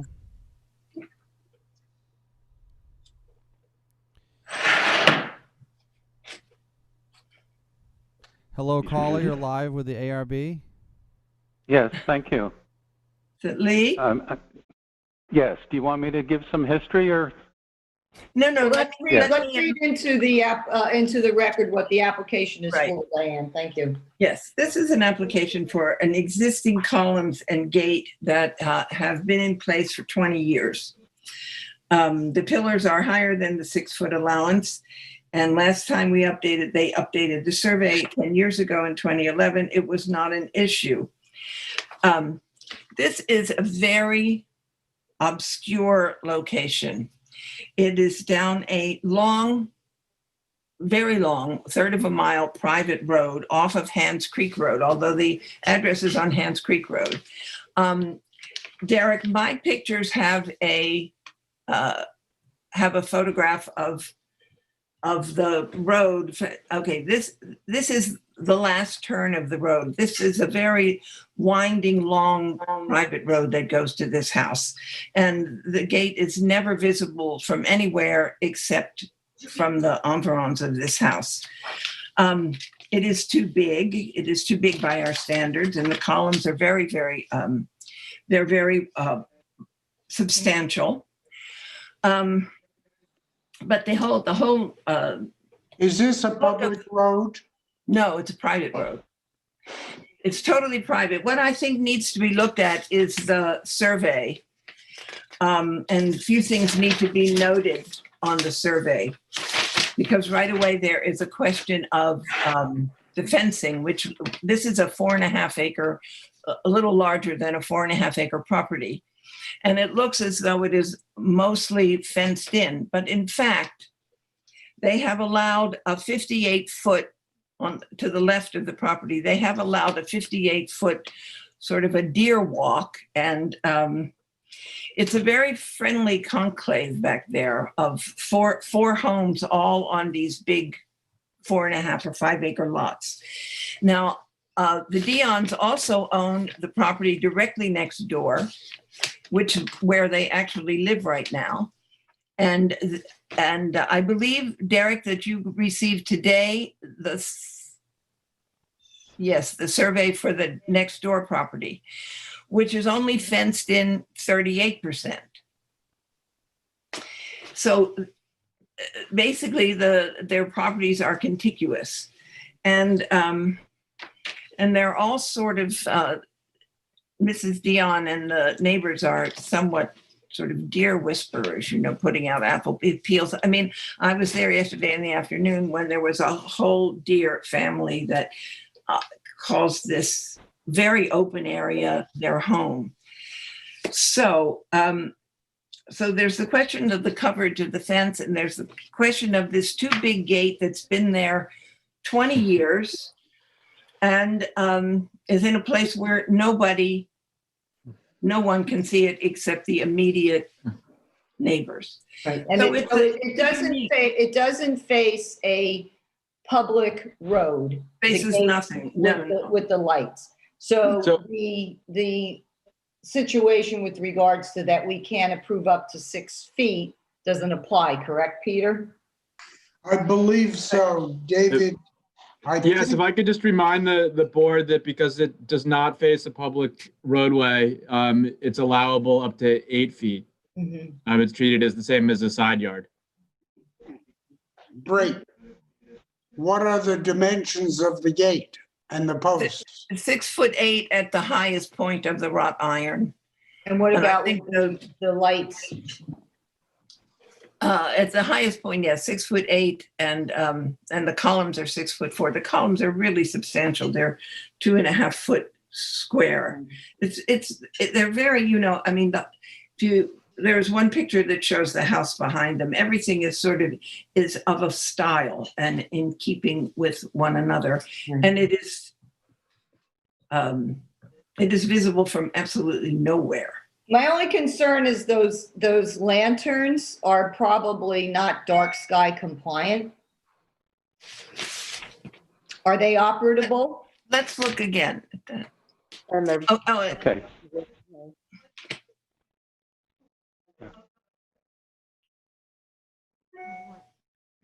Can I say that there's a safety issue involved? It's very dark back here, and we do need to have lighting from a safety standpoint.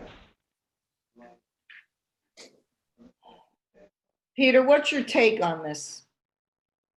Well, I mean, you can certainly have lights that are dark sky compliant, right? I mean, this looks like an entrance to a French chateau. Well, the house is like a French chateau. Yeah, and so are the gates and the posts. Right. If lighting is an issue, right, the lights on top of these posts don't need to necessarily operate, and you can provide security lighting in another way.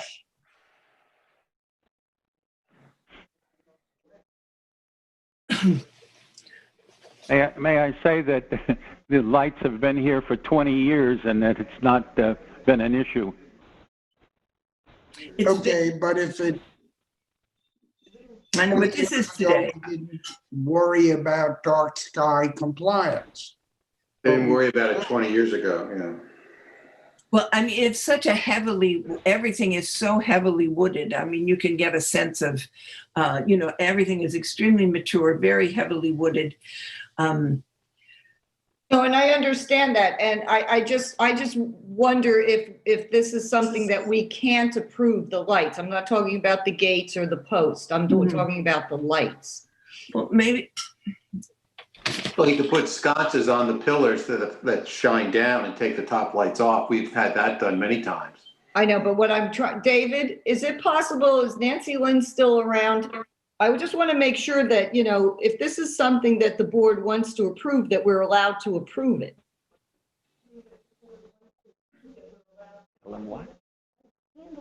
David, what do you think? Let me check. I mean, as far as the 6'8" height goes, I mean, almost if those curly cues were removed. No, but I think we all understand. I think we all understand that because we can approve the posts. The only issue that is the lights. Is the lights. The lights are the lights at the top. All right. So Nancy Lynn, if I may, why don't you condition it on the lights having to be determined to be night sky compliant? With building department can check with planning department checks those for night sky compliance. So, they can stay if they're night sky compliant. Otherwise, they have to be replaced with lights that are night sky compliant. Okay. So basically what we would do is approve the application with the condition that the building department determine if the lights are night sky compliant. Is that correct? Yeah, and if they're not, they need to be either removed or replaced with night sky compliant. Right. Okay, great. Thank you, Nancy Lynn. No problem. All right, good. All right. Make a motion. So, good. I make a motion with the understanding that the lighting is to be determined by the building department to be night sky compliant, or it will be changed, dark sky compliant, or the lighting will be changed. Okay. And you're approving the heights of the gates and the pillars in that resolution? Yes, the existing gate that has been in place all these years. Okay. That can't be seen. Well, we don't put that in the resolution, but in any event, Chip, can I get a second on that? Second. All in favor, Peter? Aye. Esperanza? Aye. And Betsy, aye. Okay. Great. Thank you. Thank you. Okay, thank you.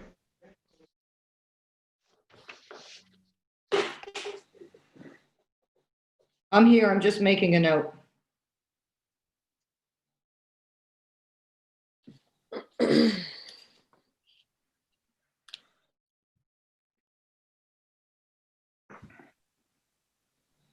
Okay.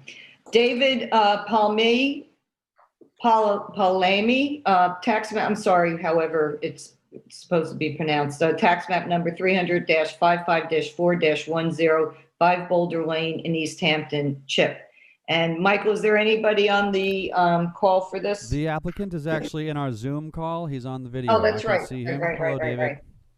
Hi, how are you? Hi, David. Hi, David, thank you. Can you state your name and spell it into the record, please? Sure, I'd be happy to. Thanks for having me. My name is David Palame. P as in Peter, A-L-A, M as in Mary, E.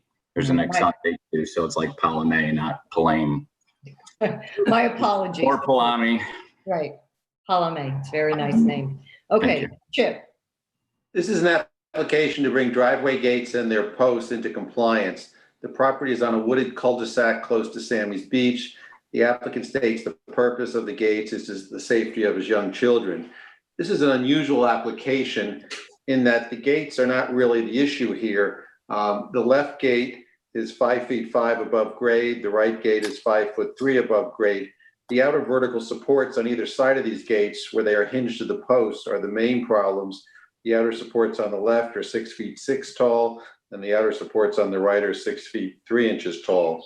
The left gate post is 8 feet tall, and the right gate post is 7 feet 10 inches tall. Derek, can you bring up a photograph so it's more a little obvious? Yeah. So by simply cutting all these members that I've just mentioned, all these vertical members down to the horizontal height of the gates, this issue can be elegantly solved without compromising the gates themselves. There's one further item. There's a fence to the right of the gates that is made of stacked horizontal planks with gaps in between. Derek, there's a photo. Yeah. Several planks are 67 inches tall. That's 5 feet 7 inches. It would be better if the boards were all cut down, so they're no more than 5 feet in line with the top of the gates. David, do you want to say something? Yeah, I'd be happy to. First, sorry about that that crate that a shipping company left there and I need to remove. As I would be curious a little bit with where you were measuring from. Is it from the ground at the base of each post? Because I didn't think I got close to 8 feet, but I hear your point. Whether it was 8 or 7, you'd like to see it come down. Yeah, from the base of where each item is straight up. So yeah, and I was there 2 days ago. So yeah. I think when it was built, the outer posts that support the gate, you may have seen that there's a powder coated rust proof metal frame behind it that helps support the beams, the wood. I believe that the outer posts that I identified at 7, but you may have measured close to 8, had steel posts within them that were boxed for purposes of providing the support for the gate frame at the time. I'd be happy to look to cut down those posts to something at or maybe just above the horizontal top beams of the gate. I'm just not sure if I'm going to get to heavy duty steel beam. And so I wasn't sure whether or not it may be possible for there to be an exception for the post to not have to get into that type of heavy artillery, if you will. But behind those boxes, I mean, I think I could easily screw the caps off and bring the posts down just with a skill saw, and then reattach the posts. The post cap, probably at about that 5 foot level. I'm just concerned there might be a steel post boxed within it that actually provides the support for the gate itself. The gates are incredibly light. I'd be stunned if there's steel supports because there's almost nothing to those gates. Did you notice, and I'm not at the property now because the backstory here a little bit is we bought in 2013. In 2018, we had a plumbing malfunction in the upstairs, and we're in the middle of a $600,000 rebuild now, and I don't have a certificate of occupancy yet. So what ended up happening was everything flooded from the second floor, the ceilings collapsed to the first floor waterlogged, the ceilings collapsed to our finished basement. And I've been in an epic permitting process with Suffolk County for the new low nitrogen septic system that we had to have installed on the property, all because we tripped every test to rebuild everything at the home. And when we had the building inspector come in a week or two ago to grant the final approval on the building permit, she raised the issues with a couple of these elements of the gate here, which is why I'm presenting today. And it's kind of keeping our family from being able to move in our home after 2.5 years. But, you know, up stories to the side. The gates, they use the gate. Yeah, with the gate, I know that, like, if I look very carefully along the left side, it looks like the metal hooks that support the gate, there are 2 of them, are below that 5 foot horizontal level. Okay. And so I think I should be able to go across laterally there. I didn't build this, but I do recall when it was being put up. I'm not sure if I'm going to hit a steel post, but if I do, I guess I'm going to have to get some sort of steel saw and cut through it. They exist. They exist. Cutting saw. Now, then the other thing I wanted to comment on is, I think in my photos, but maybe you have it as well, if you look over to the fencing on the right, where the horizontal cedar that was used here, is, and it's easy to lop off those posts that are hanging up. If I brought it down just because of the grade of the land, it's naturally going to be either a shade above or a shade below 5 feet. I think you commented on certain portions of it being 5'4", and I think in other portions it may very well be below 5 feet. I'm just wondering whether, notwithstanding that I'll have a saw out there, et cetera, if instead of continuing to lower the beams, if I'm generally within the 5 foot to 5'4" range, that I don't necessarily need to bring everything down to 5 feet, because at one end, I mean, if you kind of see my hands, if I move a beam, while it might be 5'4" here, it's well, yeah, David, the issue is the posts are too high. 4'8" here, if I remove it, if you will. So, yeah, the last. Oh yeah, the post, that's easy. I mean, if I. Right, but the last plank is 5 feet 7 inches. So if you just remove that last plank, that would be fine. You're referring to the one at the far right in that photo? Okay. Yeah, that's 5 feet 7 inches above the ground. Okay, I presume in the actually technically at the second to last post, that's where it looks to be the highest. Yeah. Well, the last section of fence to the right is is over 5 feet. Yes. Okay. You could always take that panel and put it down on the ground too, if there's room for it to use it, to match the other one. There's a few inches of leeway, which is called like a contractor's leeway of a few inches. So I think we would be okay with that. Okay. With the 5'7"? No, with the 5'4". You say 5 foot, 5'4". Oh, maybe it was 5'7" and I misheard. The left gate is 5'5", the right gate is 5'3". No, I was talking about, I'm sorry. I was talking about when, and correct me if I'm wrong, you were saying that on some of the fencing, it's going to be 5 foot, but based on the topography, it could be 5'4". It might be these first two sections from the pine tree to the right, but then the last section is 5'7". Right, so that needs to come off, right? Yeah, the ones by the are close enough. Why does it need to come down? We're allowed to do up to 6 feet in the front. That was going to be my next question, because I have been watching you address certain of the other applicants earlier, and it did sound like, at least within reason, and of course your discretion with respect to the view of it, right? The suitability of it. And it looks like you caught it on a rainy, soggy day here. My thinking is if you're going to cut the posts down, you might as well take that taller section off and have it all uniform in height across the top. It's a design thing. It's just so it looks better. That was my point. They're staggered. They're stepping up with the grade. Well, that is technically accurate. I mean, for what it's worth, if beggars can't be choosers, so I'll follow your lead. I mean, for what it's worth, if I can work within 6 feet, I might actually prefer to put one more on top of the one just to the left of it, so that it's seamless, making its way back toward the gate. But I'm happy to remove that last panel and bring the post down there. That's fine. Absolutely.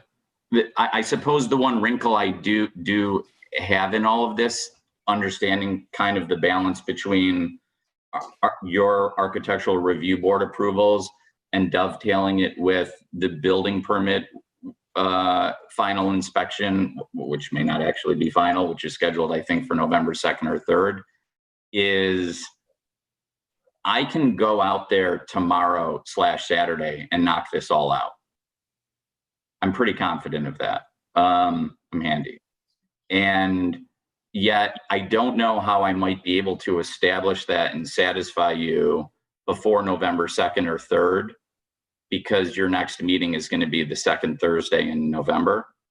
And I'm wondering if there's any way for there either to be a conditional approval that when the building inspector comes, they can see that these items have been addressed, when they do the final stamp, because otherwise I'm not going to have your approval to submit to them for my final C of O. My family still will not be able to move back into our home until I can get your approval the second Tuesday of November, and then wait for another 2 to 3 week scheduling from them.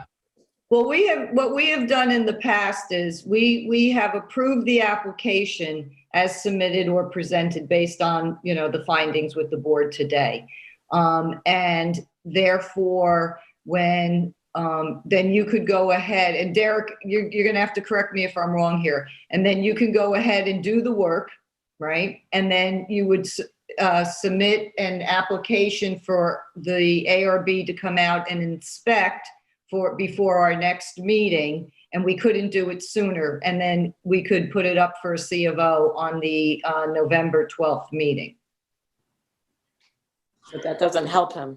No, it's sort of. Nothing else we can do. We still have to come out to inspect that did the work.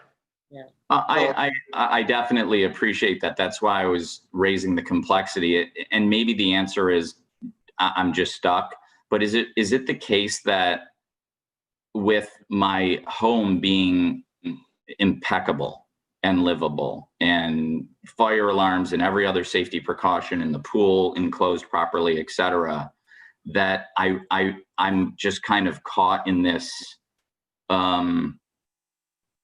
funky position where I may not actually. Here's the thing.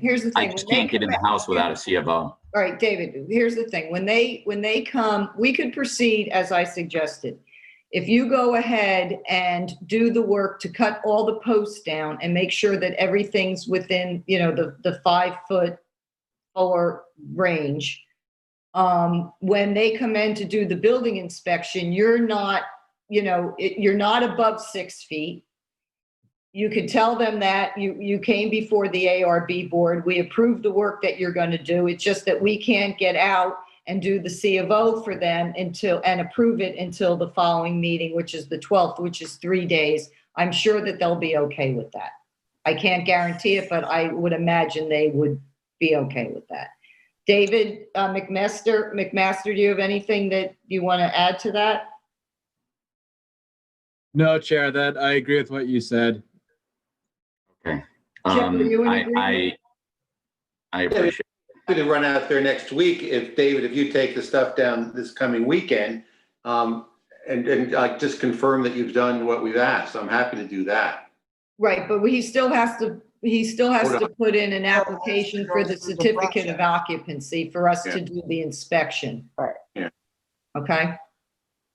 Out of curiosity, am I seeking the way that the building inspector presented to me was that I wasn't seeking an approval for a certificate of occupancy from the Architectural Review Board, and I'm happy to have misinterpreted. It was just approval of the gate, and that would be submitted, and they would be the ultimate arbiter of granting me my certificate of occupancy again, given all the other components of their review with the home rebuild. You also need final approval from the ARB. On the gate and the fences. David, once we I'm with that. I'm with that, but I'm sorry, Betsy, when you mentioned board member Petrosky, sorry, when you mentioned certificate of occupancy approval, would I be seeking that also from your group with respect to the gate? Yes. Okay. We don't issue the COs. You would have to seek a final approval from the ARB. So once this gets approved and you get your resolution, you have to file for a final approval. One of the board members will go out to do the inspection, and if your gate and fence complies with the resolution, then they'll issue you a memo explaining to the building department that you're ready for a CO, but we can't issue you a CO. Yeah, I'll play along. The way I'm almost certain it's going to play out based on the minutia that my building inspector is focused on with my property is going to be that this won't be complete by the time of their next review. They will close the building permit with respect to the home rebuild, but will not grant the certificate of occupancy. I'll get the work done, and I guess you'll see it in November. I'm not sure what date that is. November 12th is November 12th. Then once that's completed, I'll recontact the building department for an appointment where they've been 2 to 3 weeks in arrears, and maybe I'll be in after Thanksgiving. Well, what happens is, and to Derek's point, and I probably was the one who was making the confusion. He's right. We don't do the C of O. We make a memo to the building department that you have satisfied the resolution from the ARB board and that it is ready for a certificate of occupancy based on these elements. So what we can do is we can approve today, right? What you're presenting to us and what's been discussed. We can make a motion to approve that. You can then go, once you have the work done, you can go to the ARB office and fill out the paperwork for us to come back to inspect it so that we could then make the memo to the building department that it's ready for a certificate of occupancy based on satisfying the resolution. Okay. Would the minutes, to a comment that was raised earlier, and I'm not sure if it was you or Mr. Ray maybe, would it be possible for the minutes to reflect bringing the posts down to the horizontal levels and removing that far right plank, so that maybe if the building inspector can see that the recommendations of the board to have that work completed is actually done, that she might just grant me the COO, notwithstanding that I still will come before you to confirm the final approval of the work the following week? You know, I don't have a problem with that. That would be up to Derek. Derek, would you be okay with that, to put that in the minutes? We can put that in the minutes. Yeah. Sometimes we get detailed in them and sometimes we don't, but we could make a note to do that in this case.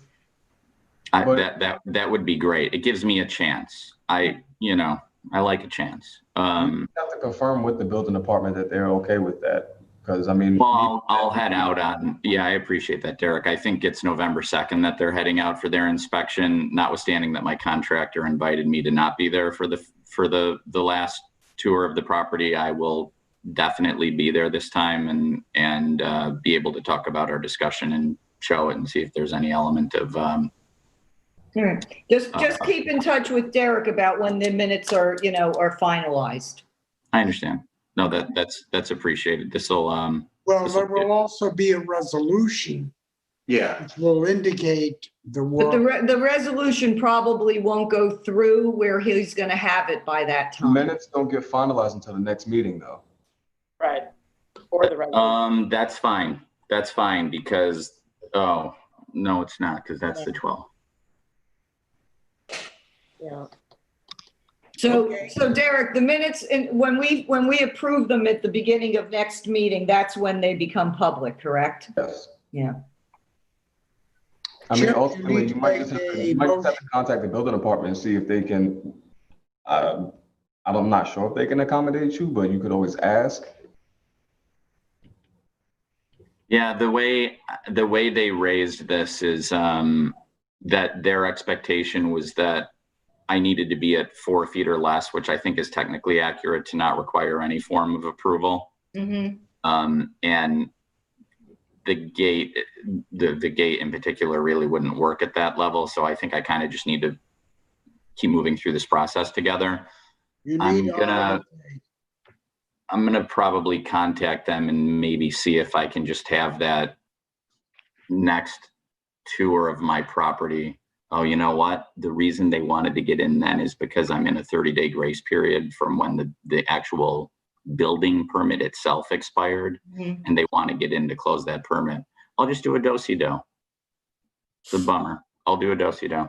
I'll get the work. I think it will work out. You know, we're going to go ahead and approve, make a motion to approve what we talked about today. Chip's going to do that. It will be on record in the film of this meeting. And, we can jumpstart where next week we can do the resolution as well as, the certificate of occupancy at the same time. We've done that before for other people. Okay, great. Okay. Great. And it's a few days difference, and maybe they'll see that the work has been done. You could explain what the approval was, and hopefully things will work out. Okay. Sure. Thank you. So Chip, if you'll make a motion, please, on this. Make a motion that we request that the applicant cut down the gates, the posts, and the fence so that it all is at 5 feet and no higher. Chip, And I apologize. I apologize, but will I be given a little bit of that leeway where you were mentioning it's 5'4", or 5'5"? Yes, An inch or two either way is fine, sure. A Okay. couple, but not 7 inches or 8 inches. It's the contractor's leeway, which is a few inches. Okay. Okay, get a second on that, Esperanza? Second. And all in favor, Diane? Yes, aye. And Peter? Aye. And Betsy, aye. All right, good luck, David. Thanks for Yeah, calling. thank you all for your time. Have a good evening. Stay safe. Franklin Rosalia, tax map number 300-112-1-7.36 Bull Path in East Hampton.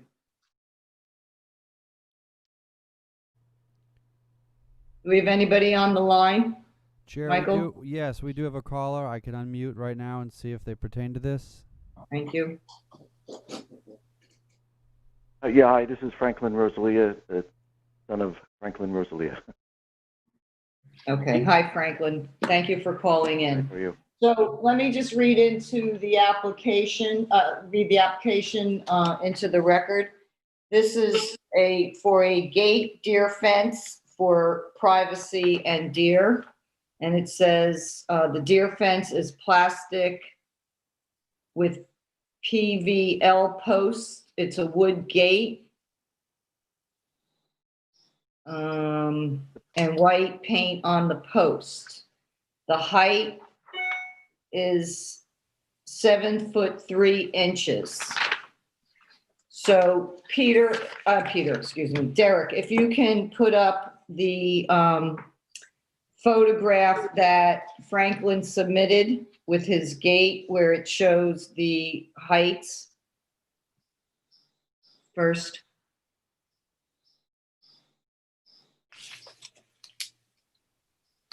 There we go. Okay. So this gate is, this is at the top of Bull Path, right below Swamp Road. And you enter the property heading north to the right, and there's a driveway, and then it splits. Number 6 is in front, and the property below him is off to the left. And you can see somewhat of the house be, further back on the driveway. The posts measure 7.3, and the gate itself is, depending on which side you measure, is either 6.8 or 6.9 inches tall. It's quite opaque. And the fencing along the side has metal posts that are 7 feet, some a little bit higher. I wasn't able to get into the property in order to measure around. And the plastic fencing is approximately 6 foot high in the front, but there's also some additional fencing on top, some areas that it goes anywhere from 6 to 6'4".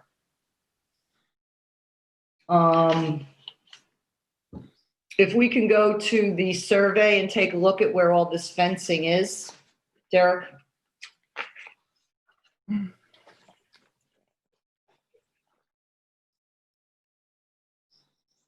Which one do you want to see? This one? That's good. That's good. Okay.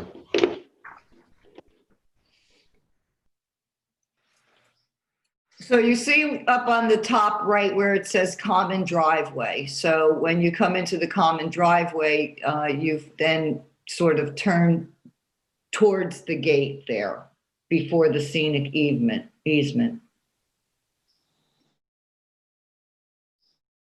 So Franklin, what do you want to do here? You tell me.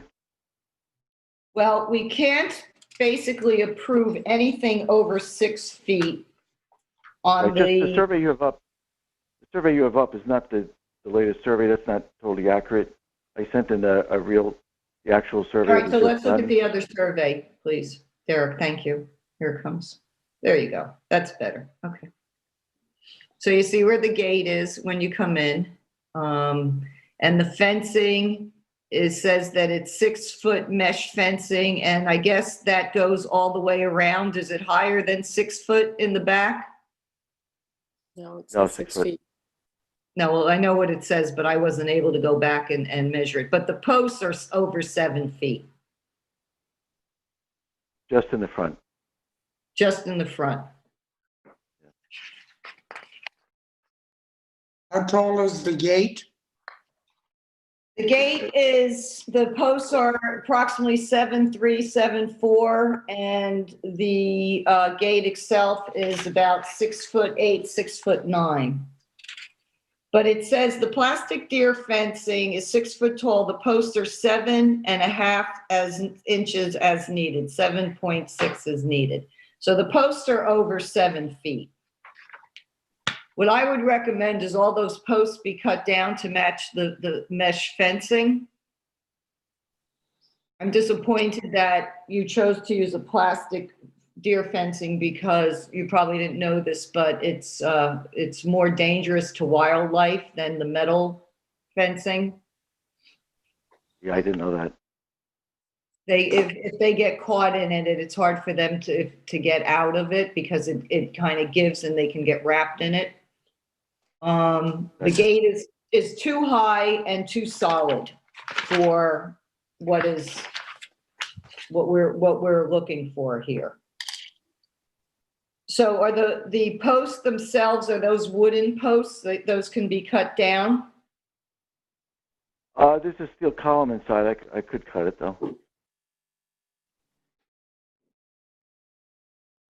I can, the gate, if you see the frame behind the slats, the frame is 5 foot 4.5 inches from the top of the frame to the bottom of the frame. So I could cut the slats down.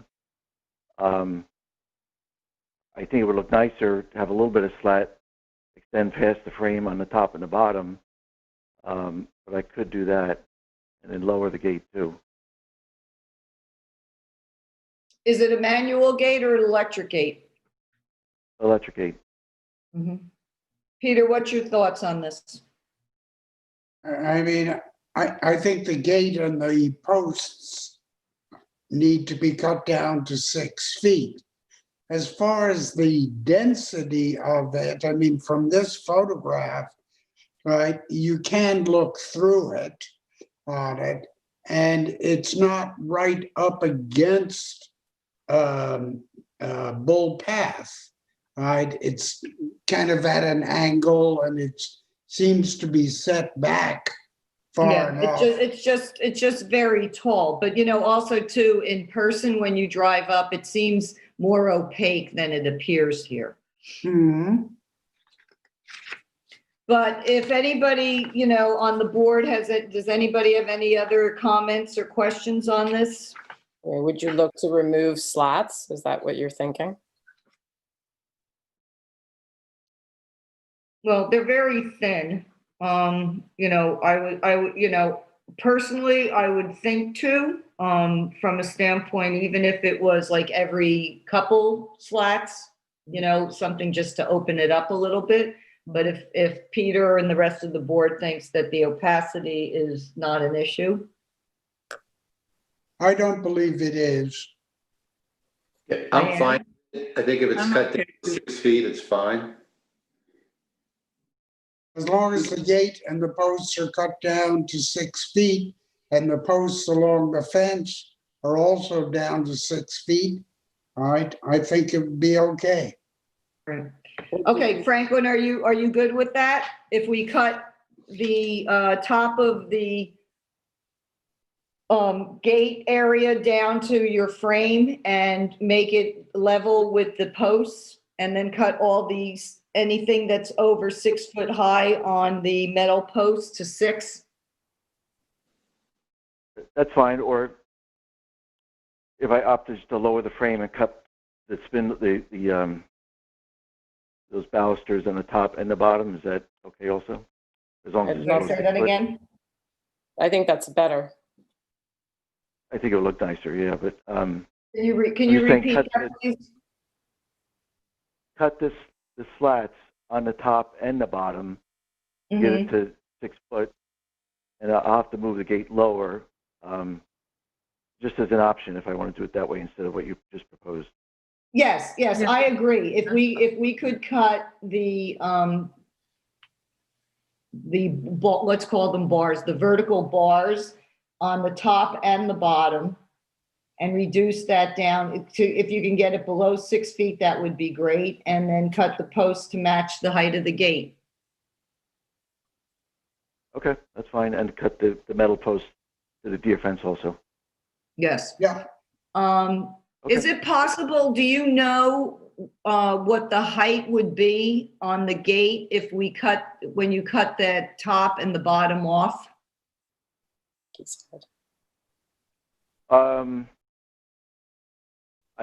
If I do the top and the bottom, I think I have to actually lower it to get it to 6 foot. It'll be too much space in the bottom of the gate, and I think So I'll we'll be just over say no 6 foot. higher than 6 foot on the gate, okay? Yeah, Yep. no higher than 6. All right, so I'm going to make a motion to approve this application as presented, where we are approving that all the metal deer fencing posts will be cut down to 6 feet on the property, and the driveway gate will be altered with cutting the top and the bottom vertical bars and the post so that it's not higher than 6 feet. Can I get a second on that, Esperanza? Second. All in favor, Diane? Aye. Chip? Aye. Peter? Aye. Aye. Okay, thank you, Franklin. Yeah, just a question. So I can do that and just submit for approval from the ARB? Yes, we'll do a resolution, and you'll get the resolution. You could do the work, and then we'll come out and, inspect it before we advise the building department that it's ready for a C of O. Okay, very good. He has Thank to you. apply for that first. I'm sorry, what, Derek? He has to apply for that first. Right. Once he gets the resolution, correct? Yes. And when is the resolution? Sorry, I didn't hear all the previous. When is the resolution done? The resolution usually takes about 2 weeks to be finalized, and then it'll be sent to you to the building department. But you can go ahead and do the work in the meantime if you'd like. Okay, very good. Thank you. Thank you. Shellfish Lane LLC, tax map number 300-92-2-42.39 Shellfish Lane in East Hampton. Peter. This is an application to install a gate with posts in a neighborhood which has no gates at all. This is a new house under construction. The posts are being built as we speak. This is a photograph taken recently. The columns, the posts on either side are 6 foot high with a cap. They propose to put a light on top of the posts, and the gate, which is supposed to be in between, is 6 foot tall. I have serious problem with the posts.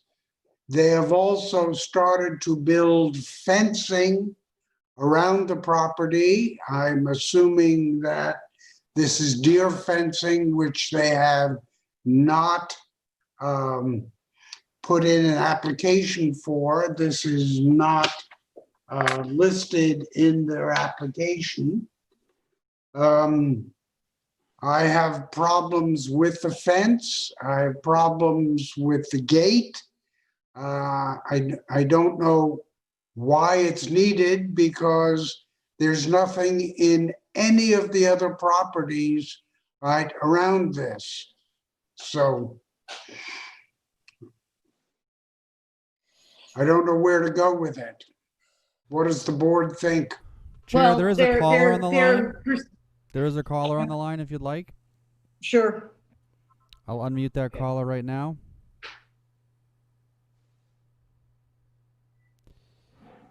Hello, caller. Peter, You're live. where is, excuse me, Peter, where is this located? What part of town? This is on the west side of 3 Mile Harbor.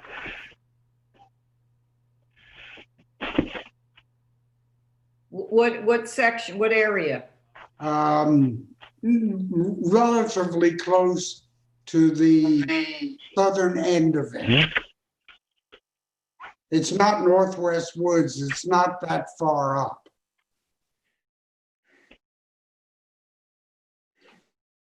Is there a caller on the line? Yes, caller, could you please identify yourself? Hello, caller, you're live with the town ARB. It's Gary Krupnik, but it's not for this matter if you're hearing me. Okay, thank you. Okay, sorry. Hold on, we'll get back to you. There are no other callers.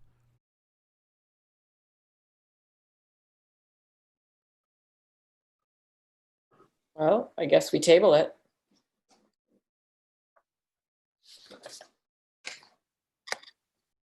And they need an application for the fencing, right? I think the gate is, right, much too high, right? And we certainly would not approve the lights on top of the gates, on top of the posts on either side. Right. Does anyone have any comments? No, normally under normal circumstances, we would have just denied this. So I think what we'll do is we'll table it and let the applicant know that the 6-foot posts that they're in the middle of construction have not been approved and they need to, come back in front of the board. Agreed. Okay. Yep. So it's no, I don't need to make a motion because No, we're just going to table it and we'll just notify the applicant that it hasn't been approved and that we have concern about the height of the pillars that are being built as well as the fencing that's being built. Okay. Thank you. Certificate of occupancy. Daniel P. Wall, tax map number 300-94-2-5-1. Hey, Julie. 54 Harbor View Drive, East Hampton, New York. Applicant is seeking approval of work done to lower an arbor to under 6 feet.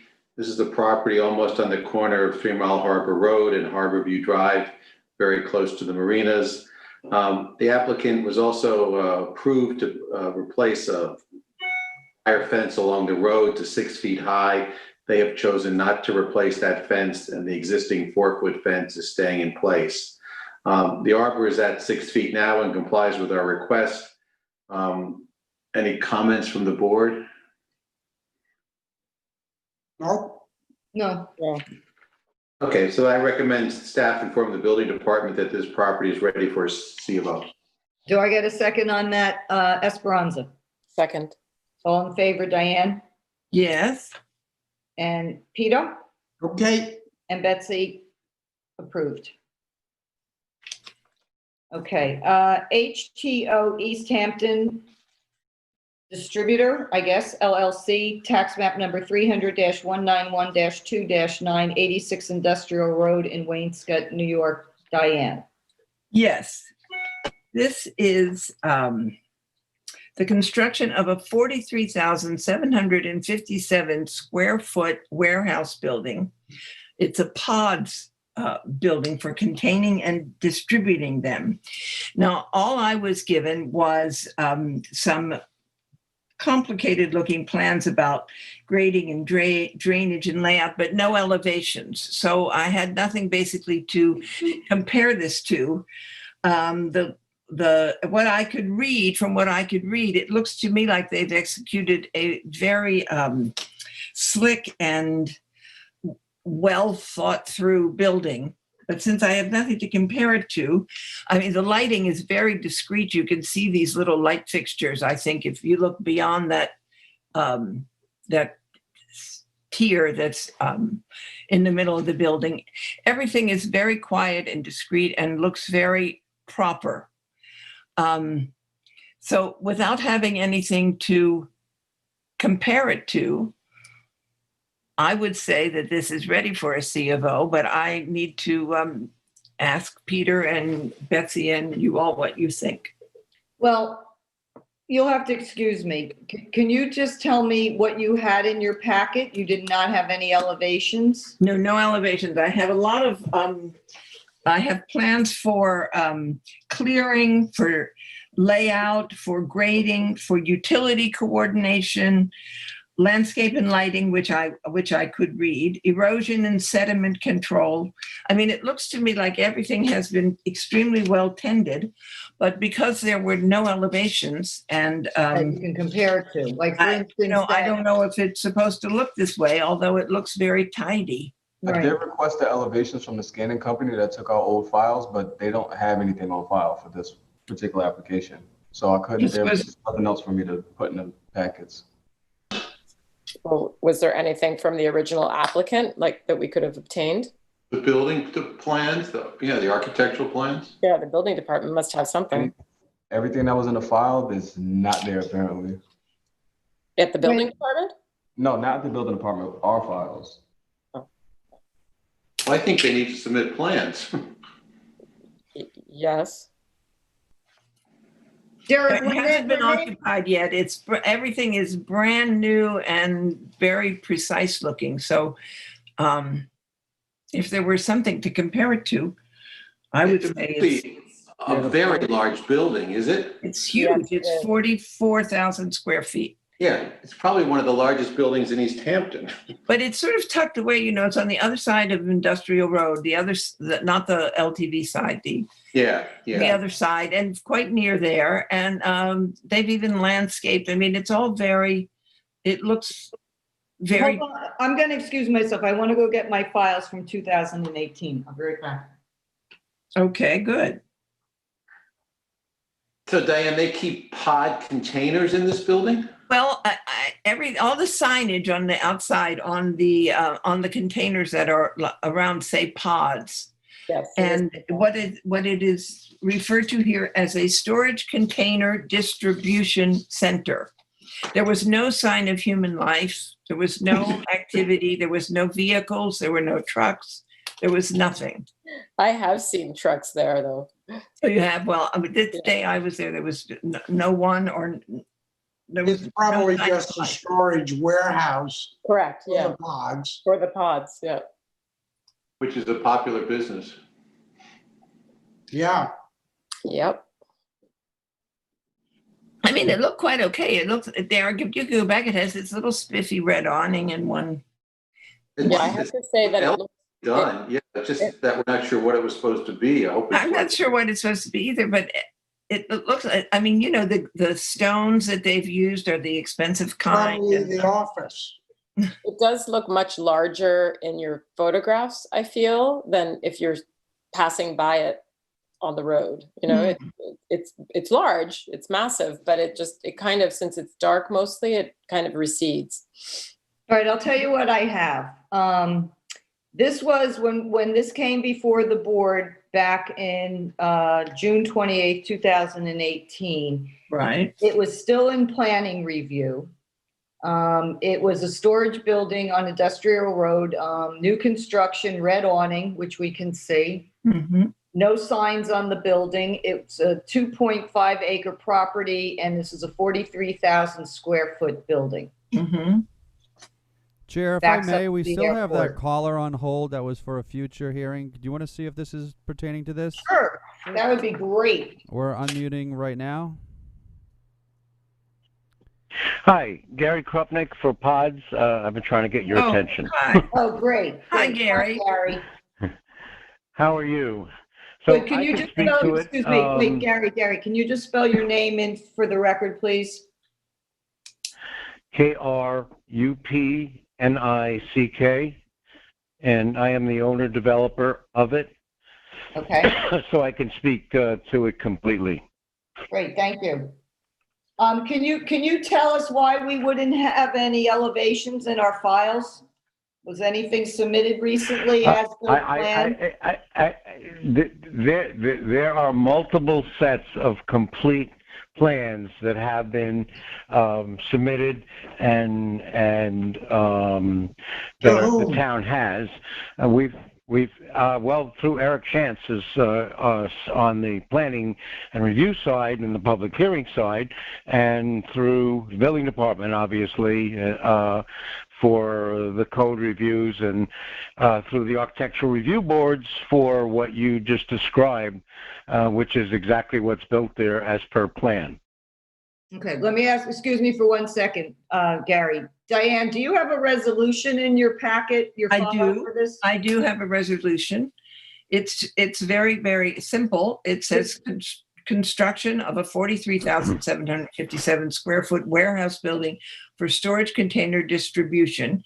Specification rendering stamped June 2nd, prepared by R&W engineers, and then it refers to the plans that I do have, that I have mentioned already. Existing conditions, layout and dimension, grading and drainage. But there's no elevations. No elevations. Gary, is it possible for you to get us a set or three sets actually of the plans from 6/2/2018 that would have elevations that we could go back out and do a site inspection? Absolutely, and I'd be happy to meet anybody there if you give me a date and time to go through the entire facility in and out. There are multiple sets of colored elevations that have been submitted to the city on this project. There's no surprises.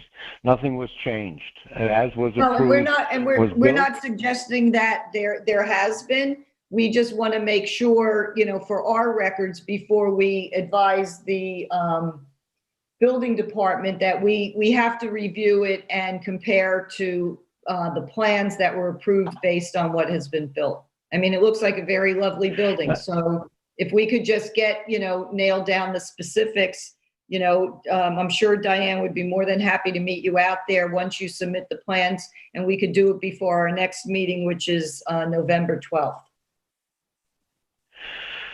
Okay, so I can make arrangements to drop off a set of colored renderings, computer colored renderings, that would be great.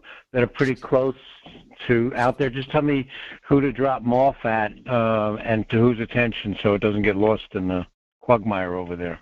Okay, just as long as the renderings that you're going to submit were from the time when in 2018 when we approved this project. That they're not, nothing new. has changed. Nothing has changed. Nothing has changed. Right. And Derek, in order to get on for the, since there's a 3-week span here, in order to get on for that meeting, when does he have to have them into your office by? Thursday before November 5th, before noon. Okay. Well, I'll drop them off on either tomorrow, either Friday or Monday. Whose attention and to which office do they go? You could just make it out to the attention of the Architectural Review Board, and they'll go to 300 Pantago Place, Suite 105. And then we have. And if you can put them to Derek's attention, and we'll need 3 copies, Gary. So it's Derek at Suite 105, ARB. Right. Okay. And Derek's last name is Highsmith. Excuse me? Derek's last name is Highsmith, Highsmith. If you have any questions, you can always email me or call me. Okay, and how do I do that? What's your phone number or just an email? Honestly, Right. email would probably be preferred, but my email is dhighsmith@ehamptonny.gov.